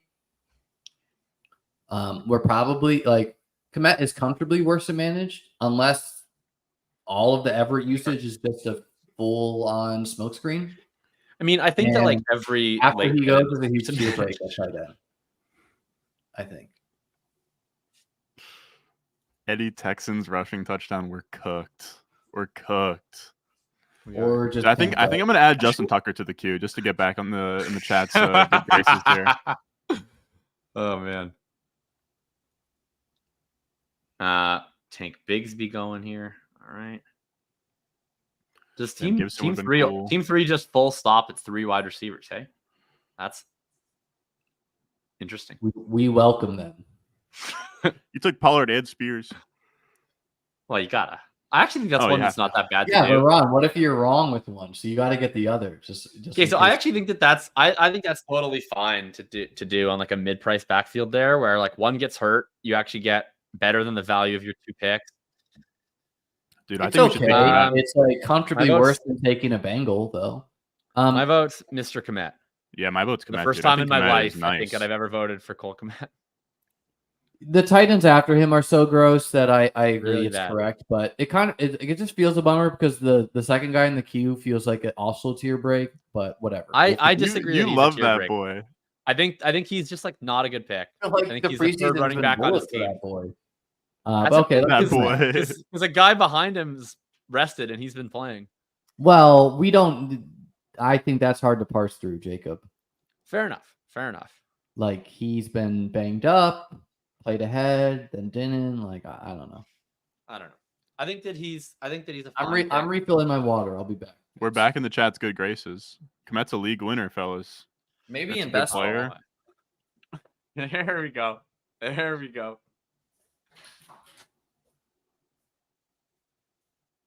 Oh, people are saying Jonnu Smith over Komet, huh? Very interesting. People are down on Komet. The thing with the chats is the chat really likes the preseason usage, right? So the chat is Yankee pilled. Yeah. I actually I don't know if you caught it. It was like I think it was Best Ball Breakfast last week. Siegel came on and everyone was like very out on Komet. And he was like, I think it's great. He's out there. They kind of designed plays for him. He's a whole spin zone, but it does seem like I don't know if you've seen the QB schools breakdowns where he just like frustrated with Komet's usage like every time he watches a Bears game when he would do like Justin Fields breakdowns, but coaches love him. I have never liked Cole Kmet. Like I'm not a Cole Kmet type of guy, but I don't know. Got him after like Tyler Conklin, Isaiah Likely. Adonai Mitchell goes. I was about to cape. Yeah, that would hardcore for him. It's egregious that Kmet went after Musgrave, Conklin, Likely, Henry. That is just wrong. Yeah. He's closer to like a Dalton Schultz, Freiermuth tier player. Well, you want to know the nice thing about also that, Liam? He's right next to Luke Musgrave in ADP. They're both 11th round in ADP, and we just scooped up 2 rounds of value there, man. So Ron, brother, I'm licking my lips. Away. I'm licking my lips. Ron, do it with me. The ADP is something you can click through at the hours of 12 to 2 a.m. when you're like, oh, brother, we got Cole Kmet in round 13. 2 rounds of ADP value. We got ADP. No, I mean, Pat Freiermuth, by the way, wasn't even close to a 100% route rate player for the Steelers in the preseason game. It's looking like he could just bust again. I think like Darnell Washington was running routes. Like, bad pick in the 10th, in my opinion. I've been drafting a lot of Freiermuth, but the Washington usage was a little scary. It was. I think I wanted to add to the thing. I also think it's pretty key, like in this tournament, right? When you get into, if we're so fortunate to make the sprint, just the draft board, I don't know. You get the upside with Komet where you get to stack him with Caleb, and he's a guy that chances are is going to be pretty lowly played in the final week. And you get a spot where, like, if we're in the sprint and we're a long ways behind, and we want to play a correlated bet that's going to be at really low percentage ownership, like Komet gives you an option to do that with Caleb Williams. I'm gonna. What's your guys' vibes as far as where we should allocate these picks? Do you want to be going mainly running back, mainly? Like, I think we should be going mainly running back personally. So with a couple wide receivers mixed. So we have 5 remaining like actual picks, right? Like without kicker defense. We have to pick kicker defense on this format, right? Right. So I'm saying we have 5 non-kicker defense picks, right? Yeah. 5 picks. So I would at least like 3 should be running back. I was probably going to vote. Let's see. What was I going to say? I was going to probably pitch 1 quarterback, 3 running backs, 1 wide receiver. So personally, I don't feel the need to carry a second quarterback. I get. No, you got your Caleb Williams in the 9th. I'm putting my foot down that I'm not trusting a rookie quarterback as our only starting quarterback option. Jacob, I don't know if you realize, but there is waiver wires allowed in this league. The only quarterback but there are actual upside bets at quarterback. The only quarterback that's worth holding advantage is Justin Fields, probably, and Trevor Lawrence. And Trevor, yeah. I mean, I don't know. I personally we can stream a quarterback, right? Like, we don't need to. I don't want to carry 2 quarterbacks the whole season. I think weeks 1 through 6, we should not be carrying 2 quarterbacks. I think weeks 4 through 6, we shouldn't be carrying 2. I think that we have not seen Caleb Williams play a NFL regular season game yet. Justin Fields could be starting week 1 and projecting immediately as our quarterback 1. Trevor Lawrence, I think, is another really viable breakout bet. And Tua, I think, is less of a breakout bet. That's not the discussion, though. That's not no, but it is a discussion because we can't get those guys on waivers. So like the discussion is, would you prefer the dart at running back or would you like the safety of another quarterback? And personally, I would always rather the dart on another running back because landing a Kyren Williams is more impactful than landing Trevor Lawrence. I want to reframe the debate. It's not about the safety at quarterback. It's about getting 2 bets at upside at quarterback. Like I don't view Caleb Williams as a, but it's okay. You're going to be able to find 17 points on the waiver Lawrence wire. Goes there. That would have been the guy I was going to pitch. So he goes anyway. I am Herbert, I would still pitch the first pick in the queue here. Not the worst. And so is the market. The market is trending that way as well. Yeah, that sounds fine to me. Ron, are you okay with that pick? Yeah, let's do it. Yeah, it's fine. Okay. He's banged up, but like, I mean, I could not think of a clearer upside bet than 49ers backup. I mean, on the quarterback discussion, it's just like, okay, Tua, Trevor go, so they weren't even options. Now the legit upside options are Herbert and Justin Fields. Kind of like, and why? I think I'm team probably getting a second quarterback. I was just kind of being quiet for good radio, but I'm probably team second quarterback just because. And what quarterback would you like so clearly grab that you could not pick up on waivers week 3? Justin Herbert is a top 5 in real life best quarterback in the National Football League. Justin Herbert is maybe the biggest value right now. And also, if you look at the usage of like Greg Roman and shit, like they're gonna potentially use him as like a goal line back. He has a rushing upside. Like Justin Herbert, but yeah, it's like Justin Herbert in the 15th round is ridiculous. No, I agree. I agree with that sentiment, but I personally manage almost always take one quarterback and just add a second on waivers. I would do that if we had drafted like Stroud, but my rebuttal to that is that if we draft, like we're talking about a 15th round pick here. If we want to drop, like we can absolutely drop Justin Herbert in the NFL, Liam. Brother, needing to see something is one of the biggest leaks. I don't need to see him to take him. Like I'm willing to take him, but like I'm not willing to just say like we are locked ourselves into our only path at upside quarterback as a round 9 Caleb Williams. We were what do you think is team in the draft to draft a quarterback. What is the 75 percentile outcome of Caleb Williams' minimum points per game score? It's probably 17 points per game. Yeah, and Justin Fields, if he starts, is like 19 points per game. Okay, and Stroud is like 19 and a half. Like so 22. Like, they're very similar, you know? No, I don't think Stroud is similar. I think Stroud is a clear tier ahead. But I didn't want to pick him. I'm just saying like if we had a Mahomes or a Stroud or a Allen, like then to me we're locked in. But like Caleb, we're getting the upside, which is great. But the reason he's not priced like those guys is because there's downside risk. And to me, at this opportunity cost, like we just drafted Jordan fucking Mason. Where Kyren Williams went in draft last year. The opportunity cost is very low. And the choice is debatable. Okay. The I mean, most it's of easy these to say picks, that you Wandale Robinson, Gabe Davis just went. Would I prefer Herbert versus 0? Yes. But if a Kyren Williams exists, that player is going to be on the team that wins $1 million. So that is your opportunity cost in a vacuum. Right? So, yeah, I mean. But the opportunity cost is the average of all available outcomes, one of which is Kyren Williams, and 99% of which is we just cut Wandale Robinson. It's not the average. I don't think the average is the right way to frame that. It's like Ben Sinnott is an upside bet I would have been for over a quarterback. Like when legitimate upside selections exist, which some still do, I would prefer them. When it gets really fringe, okay, whatever. Give me Herbert or Fields. And those are the only two, right? Like, I think we all agree we're not holding just Deshaun Watson in case he's back to 2015 form.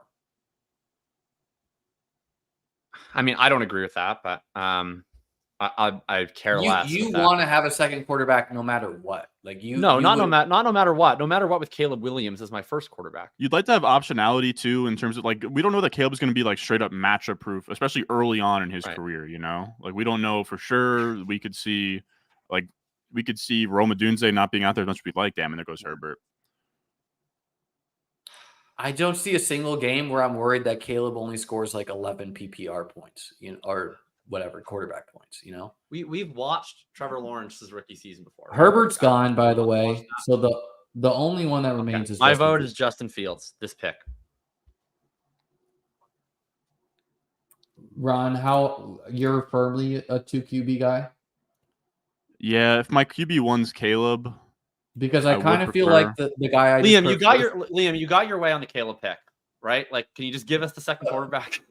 Listen, it's not about getting my way. It's about us winning money with me. For period, sure. right? Like I'm serious. Right. I'm not a win the debate guy. I'm a win money guy.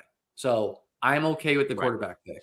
I guess the way I'm phrasing that more. Sure. Okay, I'll hear you. Hear me out on the first pick.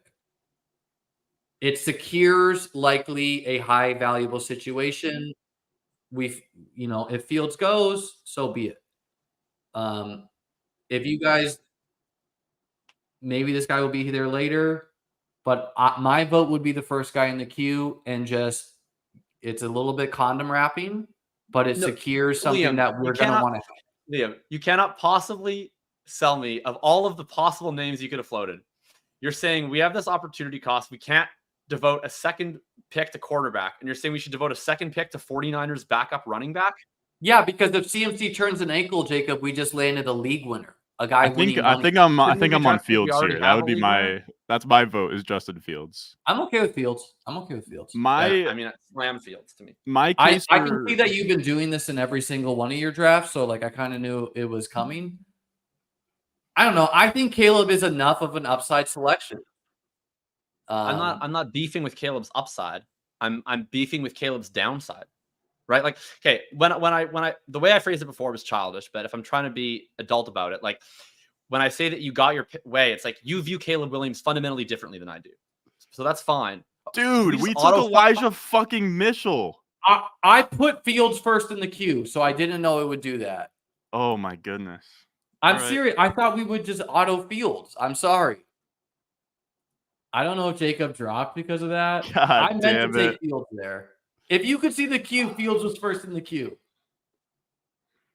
Oh, that's not good. Oh, we should have said some shit. I'm serious. I meant to take Jacob's having internet trouble, so I don't know if that was related. I don't think so. I think he just Steam left. I meant to take Justin Fields. And is there any way that I could? Usually, you can say something in the chat and be like, "I meant to take this guy." There is a commissioner help button. I'll let you. Yo, hit that shit. Hit that shit. I'm not gonna hit that shit. I'm not hitting that. Oh my god, damn it, dude! You can hit that button. You're all in there. I meant to auto Fields. Ron requested a commissioner. I've requested commish. I'm not doing that. You type in we wanted Fields. I'm doing it. All right, you do that. All right, I requested commish help. We'll see if he comes through. There's a good chance we would get Fields with our next pick. Like 3 guys have 2 QBs. But I'm not typing this. I don't know if this is gonna work. Jacob, I had Fields first in the queue. I didn't know it would not auto him.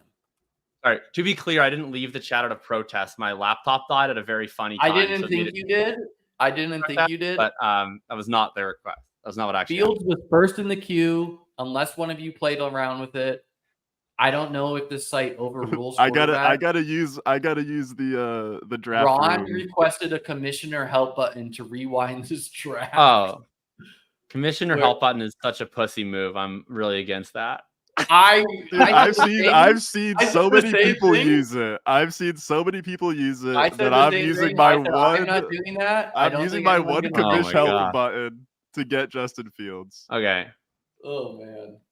Jacob, I really didn't know if your laptop died or if your internet dropped or if you were pissed. I really didn't think you were pissed, but no, well, I'm not gonna say I'm not pissed. That would be a precise, but I didn't leave. I meant to do Fields. I just wanted it to auto. I didn't understand it when we queued him. I had my for the people who aren't aware, when we originally set this up, I was in a different room with apparently a very bad looking face. So I had my computer plugged in. I unplugged my computer to walk around to the other half of the basement and forgot to bring the charger. You're not typing anything, so I'm typing to the commissioner. That's the situation. I said something. Oh, okay. No, sorry. My mistake. I had it I had it. I was looking at the beginning, not the back. Oh my god. Look, this is 100% a pussy move, but I had to. I'm sorry. Oh my god! The people in the chat don't believe either one of us. The people in the chat think that thinks I'm lying. The people in the chat think that. Did you see the queue? Did you see Dude, Robin 3 is not happy that we're streaming this shit. The people think that A, you lied and intentionally took Mitchell, and then B, that I lied and I actually left the stream to go punch a hole through some drywall. That's the consensus. Is it just paused right now, or like what's happening? What's going on? He's going to fix it. Crack Rock said, "I have lost some respect for you all." I mean, kind of fair. Kind of fair. Dude, I've done so many of these and people use it all the time. I personally am a never rewind person, but you know, if the software glitched, which it did here, okay. What do you guys think of the version of this team with round 14 Justin Herbert and round 9 Raheem Mostert? Pretty good, eh? I mean, dude, do you guys have your Raheem Mostert pillows on? Like, oh my god! I'm just afraid of the true Mostert had his year, man. Is he gonna have a good beginning? Sure. The true tradition of this grouping is that we draft a very good team that everyone hates. Sure enough, it should have given you Fields. Look, man, it's a $2,000 team. It's good TV to have this little hiccup. Jacob was off stream. I put my foot down. This is a dark moment. Why? You said clone or misclick. That's not true. I had Fields first in the queue, and it just gave us Mitchell. Dude, is that not co-owner Q misclick? Like, I don't know how else you want me to categorize that. You drafted the wrong player. That's what a misclick is.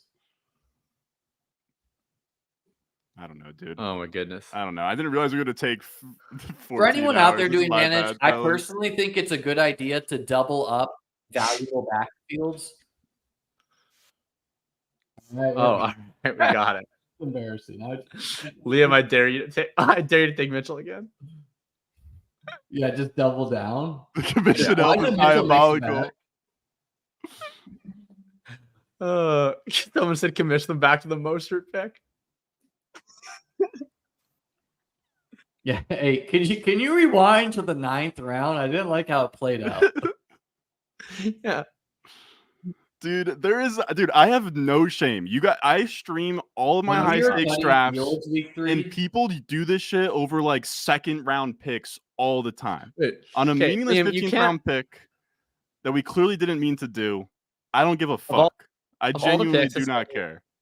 No, I'm not actually embarrassed either, Ron. Like, fuck it. You know? I don't give a fuck, bro. If anyone wants to say, "Oh, they're embarrassed," like, dude, I don't care at all. No, I'm not embarrassed 1%, to be honest. I personally think Elijah Mitchell was the better pick, but I'm okay rewinding the draft because their software is faulty. Do you know how bad of a pick Elijah Mitchell was? Every single person watched us accidentally misclick him, and they're still going to give him to us in the next round. You know, Jacob, that would have a lot of credence if I didn't see those picks go.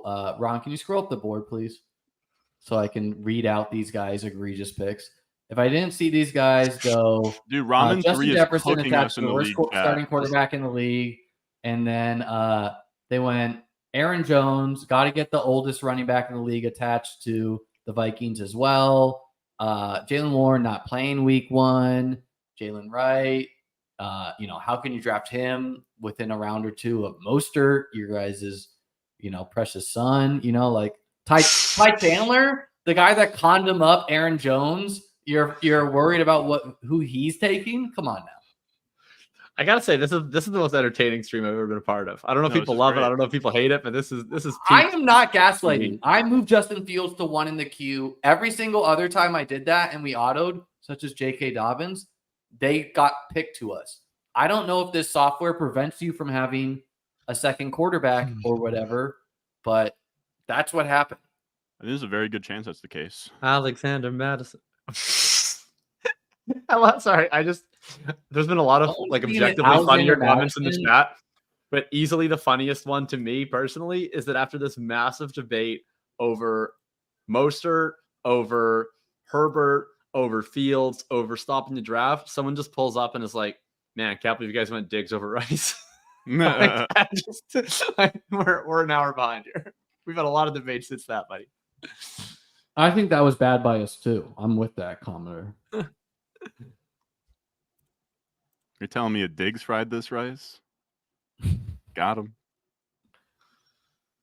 Hey, but here's the thing, right? The people in the chat don't know that they've played themselves because their whole bad argument was that we shouldn't go from the same team, and they don't know that if we'd taken Rice, we're still taking Worthy, buddy. Like 100%, we're still taking Worthy. Yeah. What outrage will there be when we're winning $1 million with Justin Fields slotting as our starting quarterback, and we got the rewind? Oh, it's gonna be great. Will people revolt?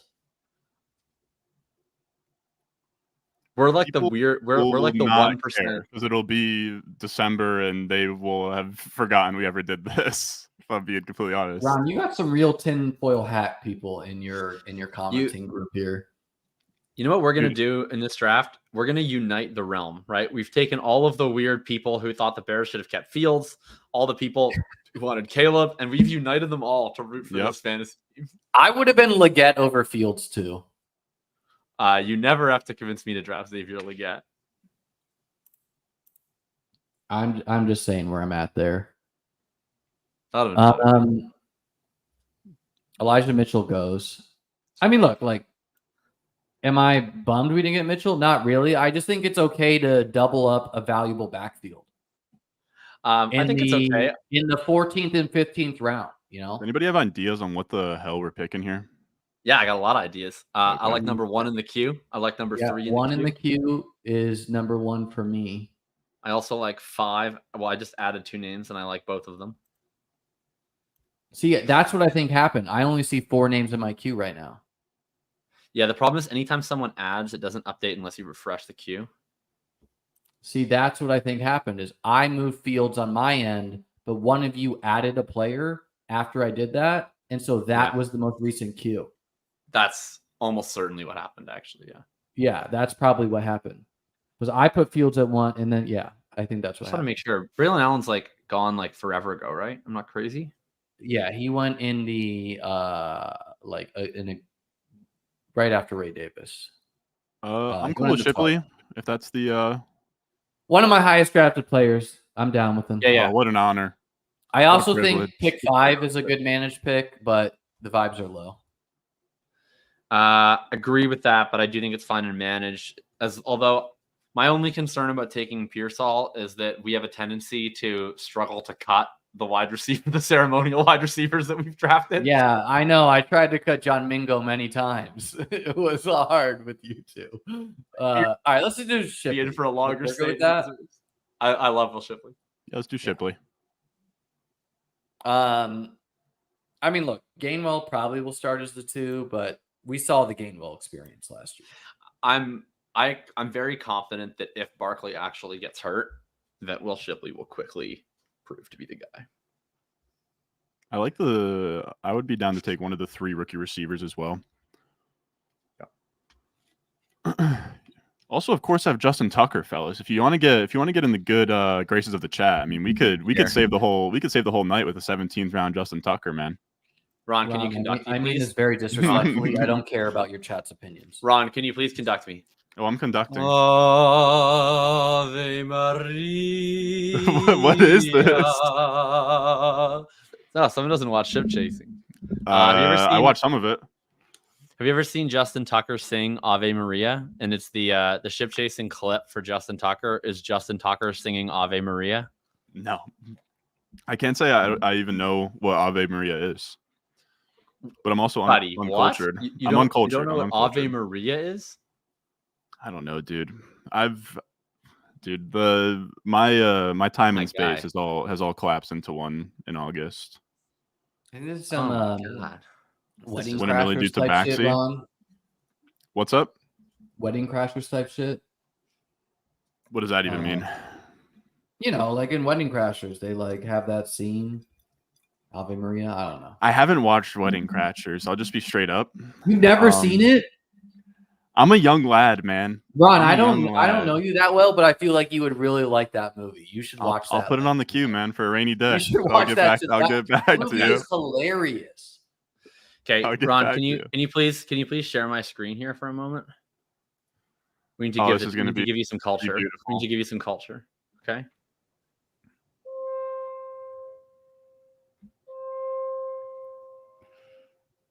This only ends with us taking Justin Tucker.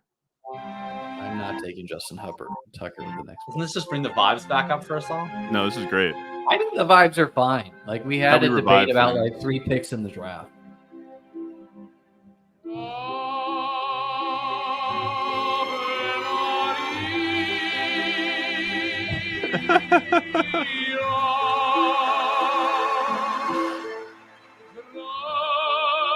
The stream just got Jacob's getting recommended the stream. See, this is perfect. This is perfect. Just soak the soul in.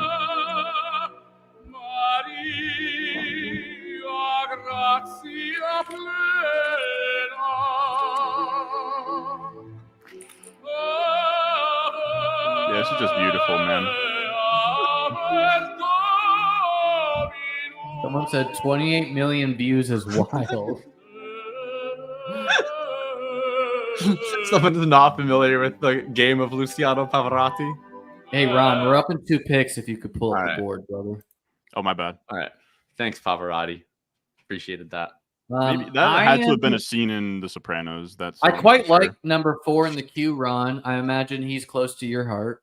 How you feeling about that? Wow. That's compelling. It seems a little egregious to take him over 3 in the queue, but the vibes are bad against him. 1, I don't really like. Like I'd rather take a wide out here. And I think what do you guys think of Jordan Whittington? I think we should take 3 or 4 over him for sure. I think I would be team 3 because I think 4 is more likely to make it back. Can we just use the real names, please?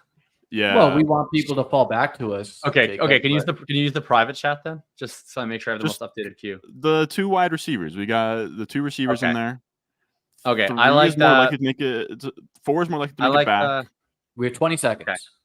I vote for the I mean Whittington and Rice over both, but I guess okay. I don't know. Whoever you guys want. I don't like either of these players. You guys pick. Ron? Let's do Corley. Let's get a jet. Let's get a fucking jet let's get on some this vibes. team. Let's get some vibes.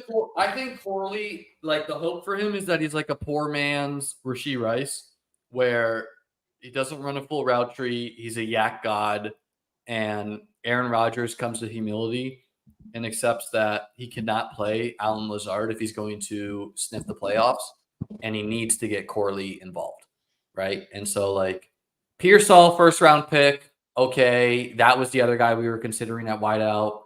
Vibes are pretty low on him. Jacob Cowling is like getting mentioned above him at times. So I don't know. I feel like one of those wide receivers was the correct choice, and then we'll just kind of hammer running back from here. Yeah, I think Jordan Whittington is a good pick and manage too. Whittington. It's a little cute to take him over Corley and Pearsall, though, in my opinion. All right. Fine with me.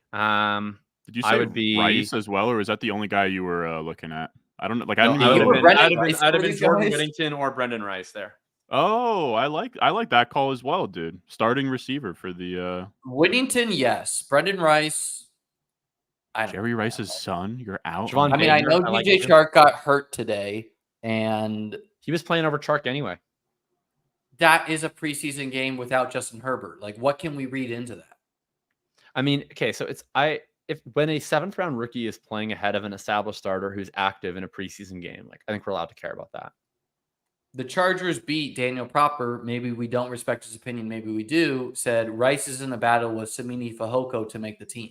So I understand. Some read the preseason usage as a positive.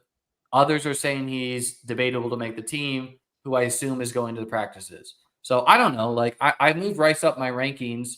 I think it's possible he usurps DJ Chark and Quentin Johnston as the 3. It's also possible he's the wide receiver 6, as Of course. a beat reporter is reporting. Yeah, I mean, we're talking about the 17th round here, right? Yeah, but like, I think it's just like comfortably bad process to take a 7th round guy over a 3rd round rookie, who also it looks like a week 1 starter. Yeah, I mean, the pitch for Rice is just like, if Rice is a week 1 starting receiver for Justin Herbert, then he's like, that's a guy that we're drafting. We're dropping like $800 to pick up after. I think the hope for Rice is whereas like Corley's behind Garrett Wilson, he's behind Mike Williams, he's behind Breece Hall. Like, I feel like the path for me with where like Rice or Whittington, like they have a very easy to, well, especially Rice. Like, and Whittington's a different discussion. Whittington's a little different. My case for Rice is like, it's just so easy for me to see Brennan Rice. Not easy as in it's likely to happen, but easy as in it's straightforward, where I see 90% rep participation. Whittington goes here. 6 catches, 70 yards, touchdown for Brennan Rice. Rock is watching the stream, by the way, if you're wondering at home.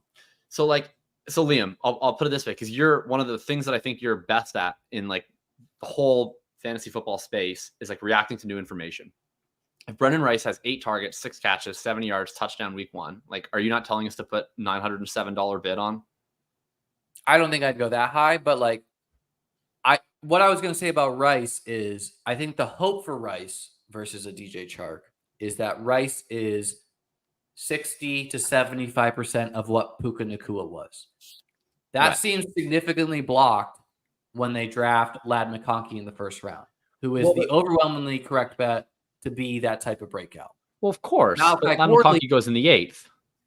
Yeah, but Malachi Corley is also like an upside bet, but just got more draft capital, is getting positive buzz. But Corley plays for quarterback. I want to be.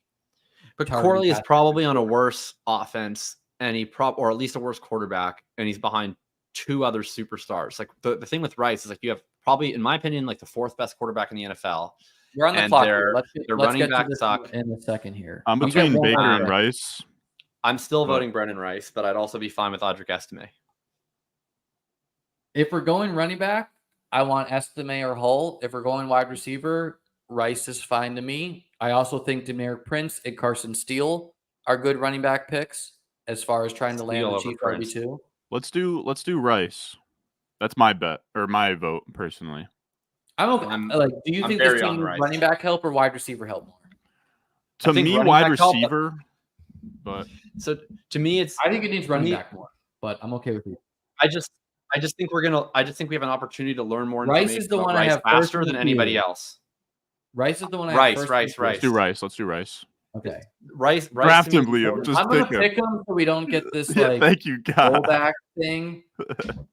All right. Now we can only take I personally would have taken a running back there where like Breece and Walker are starters. But we have at least 5 wide receivers. I feel like we're going to start over a Rice-esque bet every single week. Although, we have this, I don't know, the Nico Diggs combo is weird. Or 6 wide receivers. We're going to start like Addison plus. It's hard to see Rice and co usurping them in our starting lineup. Well, I don't think it's that hard to see because it's hard to see because we don't think Rice is good, right? But, and I agree, I'm not like some Rice truther. I'm just saying in terms of specifically this format of this game, like we're gonna get information on Rice right away. If Rice plays 10% of the snaps week 1, we're cutting him. But like there's a chance that we just get 80% routes. He's a starting quarterback, or he's a starting receiver on a team where they have no running backs. They have a rookie round 2 receiver and Josh Palmer. Like it's just straightforward. Yeah, I agree. I don't know. I lean going receiver there just because I don't know. I feel like slightly queasy, kind of like what you said in the beginning of like, I don't know. We didn't take a receiver until round 3. Addison's like a pretty big piece of our room. Like, I don't know. Our receiver room isn't like, a monster like you can sometimes get in these rooms. So I don't know. It's slightly scary. Gentlemen, first off, sorry for leaving during your point, Jacob. What I wanted to say, I mean, I spilled my wine is why I left. I had to get a paper towel, but fair. I don't know if you guys realized, I feel like I should read it out for the chat, but Crack Rock and another individual are getting in a chat fight in the chat of our stream draft. I gotta see feel like I should read this out for the chat. Like, please do. Can you do a dramatic reading? Yes, I can. Wait, this is actually good. Real drama going down. To max this up, can we play roles? Can we assign roles? I'll play Crack Rock. Who do you want to play? David? Who is the other? I'll play David. Okay, let me get okay, so Crack Rock here. Let's get Crack Rock goes, give them feel just embarrassing. Let's see. Let me get to the right part. Crack Rock says, "Do you have no shame, Liam?" And then I honestly don't know how just say it. Okay, I think it's right to you. We're getting into a lot of politics in there. Man, how is Hanging Texas secede from the Union yet, Lamau? Wait, what? And then David says, "This would be you, Jacob." Wait, where? Oh my God, I don't even know where we are, dude. You just at 11:40 p.m. He says, "I don't know who he's talking to." David says, "Doing fine. How is the cesspool in New York?" Crack Rock says, "Lamau." I thought Orange Jesus. There we go. Yeah. Sorry, go ahead. He said, "I thought Orange Jesus would save you." Then Ron says, "Got him." Yeah, got him. I don't know who that is. I'm really looking for kickers and defense in their week 1 projections. I already got your Linus. Liam, your Linus, he looks like he's in great shape. Down almost 5 points. Basically, Crack Rock and another individual got into a war of words where the commissioner had to threaten them with a mute because they're both telling each other to go fuck themselves. And someone's calling someone a hillbilly. The other person's telling them to change their name. Right. My favorite David line was, "You lay in the alley and do your crack, you asshole." Honestly, I've not read it yet. I just noticed it was going on. Keep changing your name. I like JD Couch. I told you long ago I'll give you my address anytime, bitch. Nice. Okay. I'm going to just say universally I'm on Crack Rock's side. I'm always on Crack Rock's side. Kicker or defense here, boys? If we're defense, what do you guys think of the Bengals defense? I would love I'm into them. Defense. I'm into Seattle, who's gone. Giants, Bears. Well, who did the Bears play week 2? Because they're like a legitimate good defense. Bears play Titans week 1. Bears schedule, which I think is like the nutted, like high upside spot. They play Texans week 2. That sucks. Yeah, not good. All right, so Cincinnati, throw it in the queue.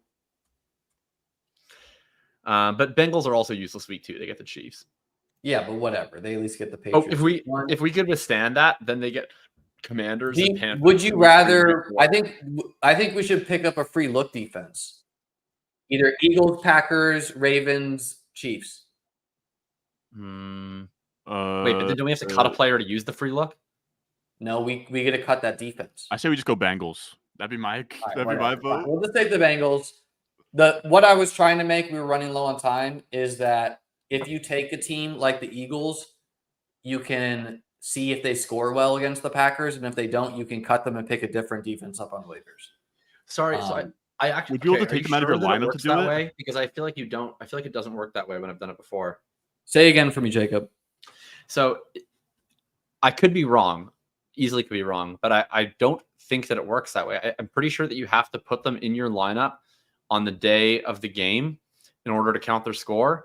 And then if you do that, then you can't cut them. You'd have to then you can swap them out to the bench, but then you'd have to pick up a different defense. Maybe that's wrong. The chat's saying you're right, so you probably are. Yeah, I mean, I need to read the sites as far as like how each site interacts, but my understanding is, I mean, maybe you're right where we would need to like cut a player, so we could cut like Brendan Rice as wide receiver 7, but I think you could just decide, like if we had drafted the Eagles defense, you see how they perform, you either slot them into your lineup or you add a player. And maybe you're right where we would need to cut a different play. Like we would need to carry 2 defenses for week 1, but then we would get another. Right. Like I think you'd have to cut Brendan Rice to use the free look. Yeah, and I think honestly, like trying to like the regular season's really short for these FFPCs. It's only like 11 weeks or something. You know, so like getting a 10% Liam, hit. this is a great case for Raheem Mostert. I mean, not as far as like winning the overall money. Look at Ron's little devilish smile over there. Dude, this has been me the entire time. Ron, you as an ADP guy, I mean, you should have spoke up. If you spoke up, Dude, I said Mostert, and then you were so adamant that Jacob backed off. So I was like, "Fuck!" Like, I'm not going to pound the table. I don't think we're not going to be upset at all that we have Caleb Williams. Will we miss Mostert? Maybe, but I think we'll be fine. I'm gonna track down the 8 and the 9 hole. I'm gonna fly to their city. I'm gonna be like, if we left you, Caleb, would you have taken him? Would the Ferguson drafter have gone Caleb Kmet? Because the thing is, he also had DJ Moore, so he had stacks both ways, but Dak has the higher ADP. I mean, I don't like. If we were doing 500 main events, would I have taken Caleb first? No, but we're doing like a handful, and I want a Caleb team. Am I going to bed being like, oh no, Mostert? I'm not personally. Maybe you guys are, but I am not. No, I contrary to what you might have seen over the last hour and a half, I move forward. So I'm focused on the beautiful future that Caleb Williams is going to bring us. Highest scoring kicker, guys. What do you got? I would say Jason Myers. He's gone. No, Seattle defense is gone. Never mind. I thought I was on NFC. I think Jason Myers probably mine as well. The Carlson brothers are solid. What about Tyler Bass? Tyler Bass is fine. Yeah, Tyler Bass is good. He plays the Cardinals. Like that's like a super high scoring matchup. I'm down for that. Yeah, I'm fine with Myers or Bass. Bass, yeah, that works. I like it, boys. I think we build a winner here. We're gonna have to figure out RB3 plus, but whatever. Yeah, literally whatever. Crazy how that. I mean, we have the nuts at wide receiver, other than Stephon Diggs, who's like a vibes guy. Wide receiver? I don't know if we have the nuts at wide receiver. Yeah, I mean, Rome and Worthy is the key to winning, and we have that. Right. If there's like them as like my wide receiver 5 and 6. Yeah. Recap us, Ron. Yeah, so from the 6 spot, $2,000 draft, tight end premium, 2 wide receiver, 2 flexers, no trades, waiver wire, of course.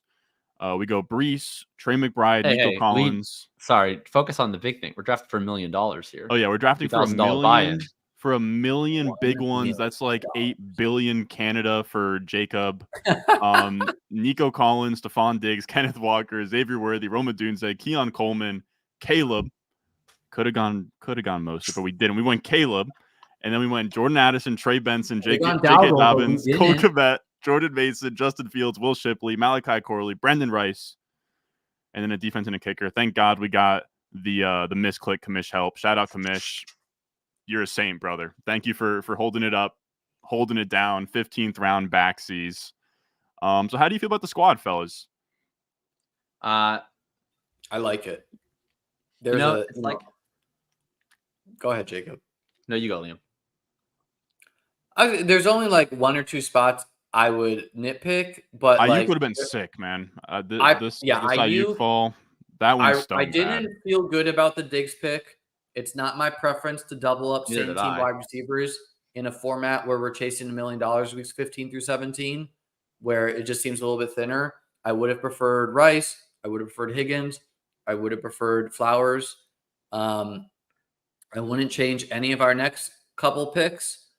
The taking Mostert first versus Caleb, I think that's fair. We could have grinded that edge. I personally think the difference between Mostert and Rico is not that different as far as like pure ceilings, where if you really wanted a running back, Rico was the guy to take over Addison. But Addison is also a bit of a tier above the next group of wide receivers. And, having a core of Walker and Breece Hall starting for us seems really, really solid. Where, we're playing managed, right? Like you're not going to know the scores before you play. You just kind of lock in the upside of those two. You lock in a bunch of upside wide receivers. We have an upside quarterback. We have an upside tight end. We've met all the pre-requirements to winning, in my opinion. What do you got, Jacob? Oh man, I mean, I would change a lot of these picks. But people love fusion cooking, right? People love fusion cooking these days. I went to it was a Caribbean Japanese fusion restaurant in Montreal. That's an insane combo. And it was like probably the best meal I've ever had in my life. I had this black truffle gyoza that tasted like God's, like himself, put it on my plate. And so what I'm trying to say with that is like every person here, I think, has like a couple picks where they might have gone a little different direction. But at the end of the day, like some of the very mutual targets, I think, between us, Worthy, Adunes, they wind up on this team. Caleb, notwithstanding the where we picked him part, I think as a quarterback, we all really wanted to target. Walker's the guy we talked about pre-show. So I think we all wind up on a collection of players that we like, a kind of a unique structure maybe for all of us of how they come together, and hopefully brings out the best in all of us. Yeah, and the beauty of this is that for our efforts last year, we have a free $350 entry, and we will certainly be running this back, boys. We'll be certainly running this back at some point this offseason. I don't know when. Mark your calendars. I'll make sure, I'll make sure that I'll tell the people when we do that.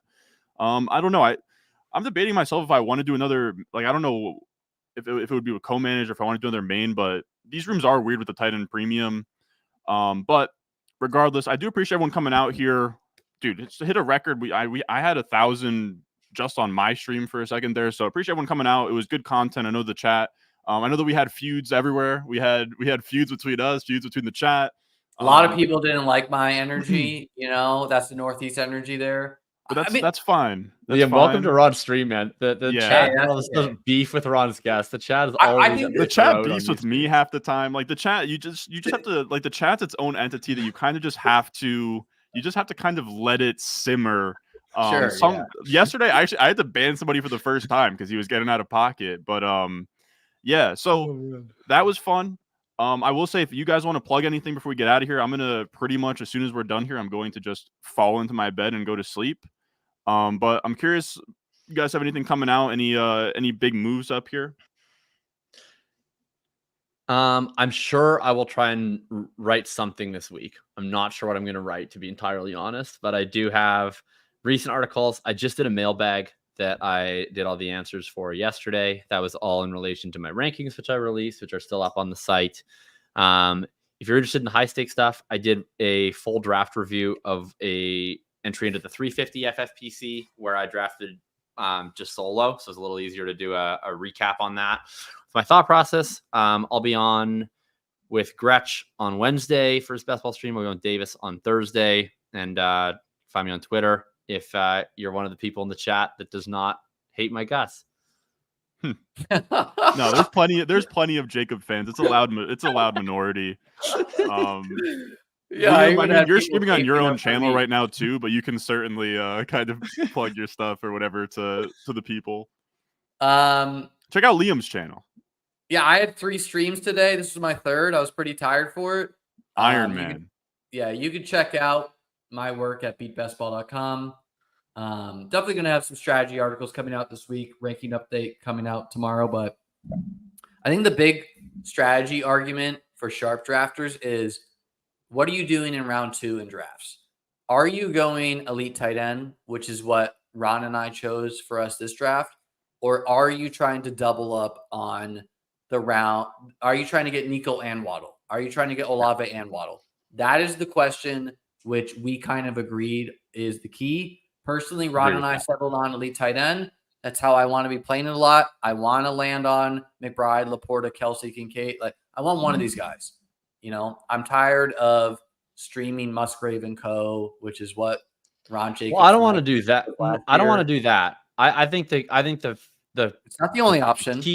I think the key is, and I'm kind of a frog because I haven't been able to draft him yet on one of these, but I'm gonna force myself to do it at some point.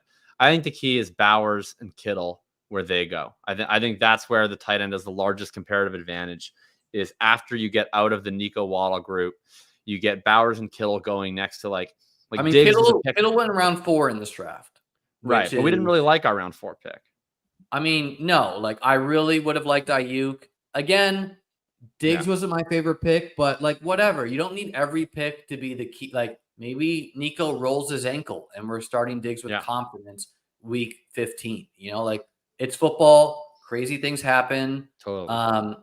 We had minor disagreements as far as like how to build the core highest upside team we could, but that doesn't, you know, like we're pretty in line with a lot of picks here. You know, like there's not a lot to debate on the Rome picks, the Colt, like because we're all in line. That was when the vibes were never higher than round 6 through 8. Yeah, and like okay, the Caleb pick is just like I'm confident if this team is winning money, it's because of Caleb Williams, right? We missed on Stroud, we missed on Kyler, we needed Caleb. I was willing to forego Mostert for that. Will that bite us? Maybe, but we landed some other upside bets, Benson, Dobbins, you know, so we'll see how it plays out. Sure. Yep. And that's the beauty of it all, man. People in the chat saying, you know, this team is that, you know, in the barbershop saying this team ain't this team ain't that. But look, we're going to see. At the end of the day, we will see how this team truly does. Appreciate when that came out. Appreciate you guys for coming on here. It's always a joy doing these drafts together. I want to say one thing really quick. I just want to say that, you know, it's a lot of times you see these streams, people are very like agree. And I've been on both these guys' streams with drafts that are more agree.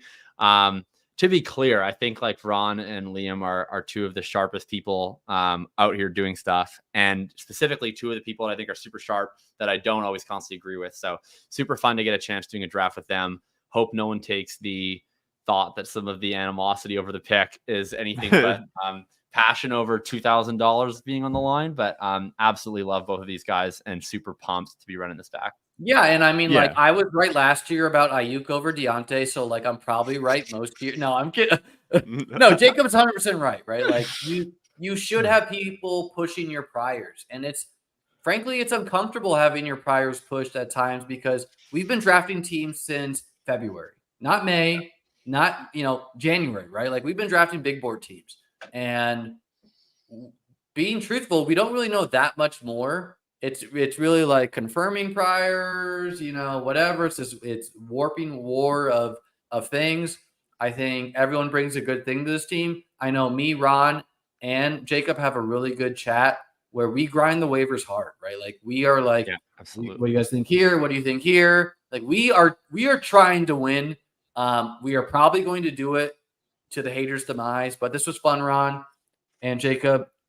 Having a blast, boys. Happy to run it back next year too. Of course, exactly. We're all good pals, and only because we're good pals can we actually, you know, say what we're thinking while we're on the clock.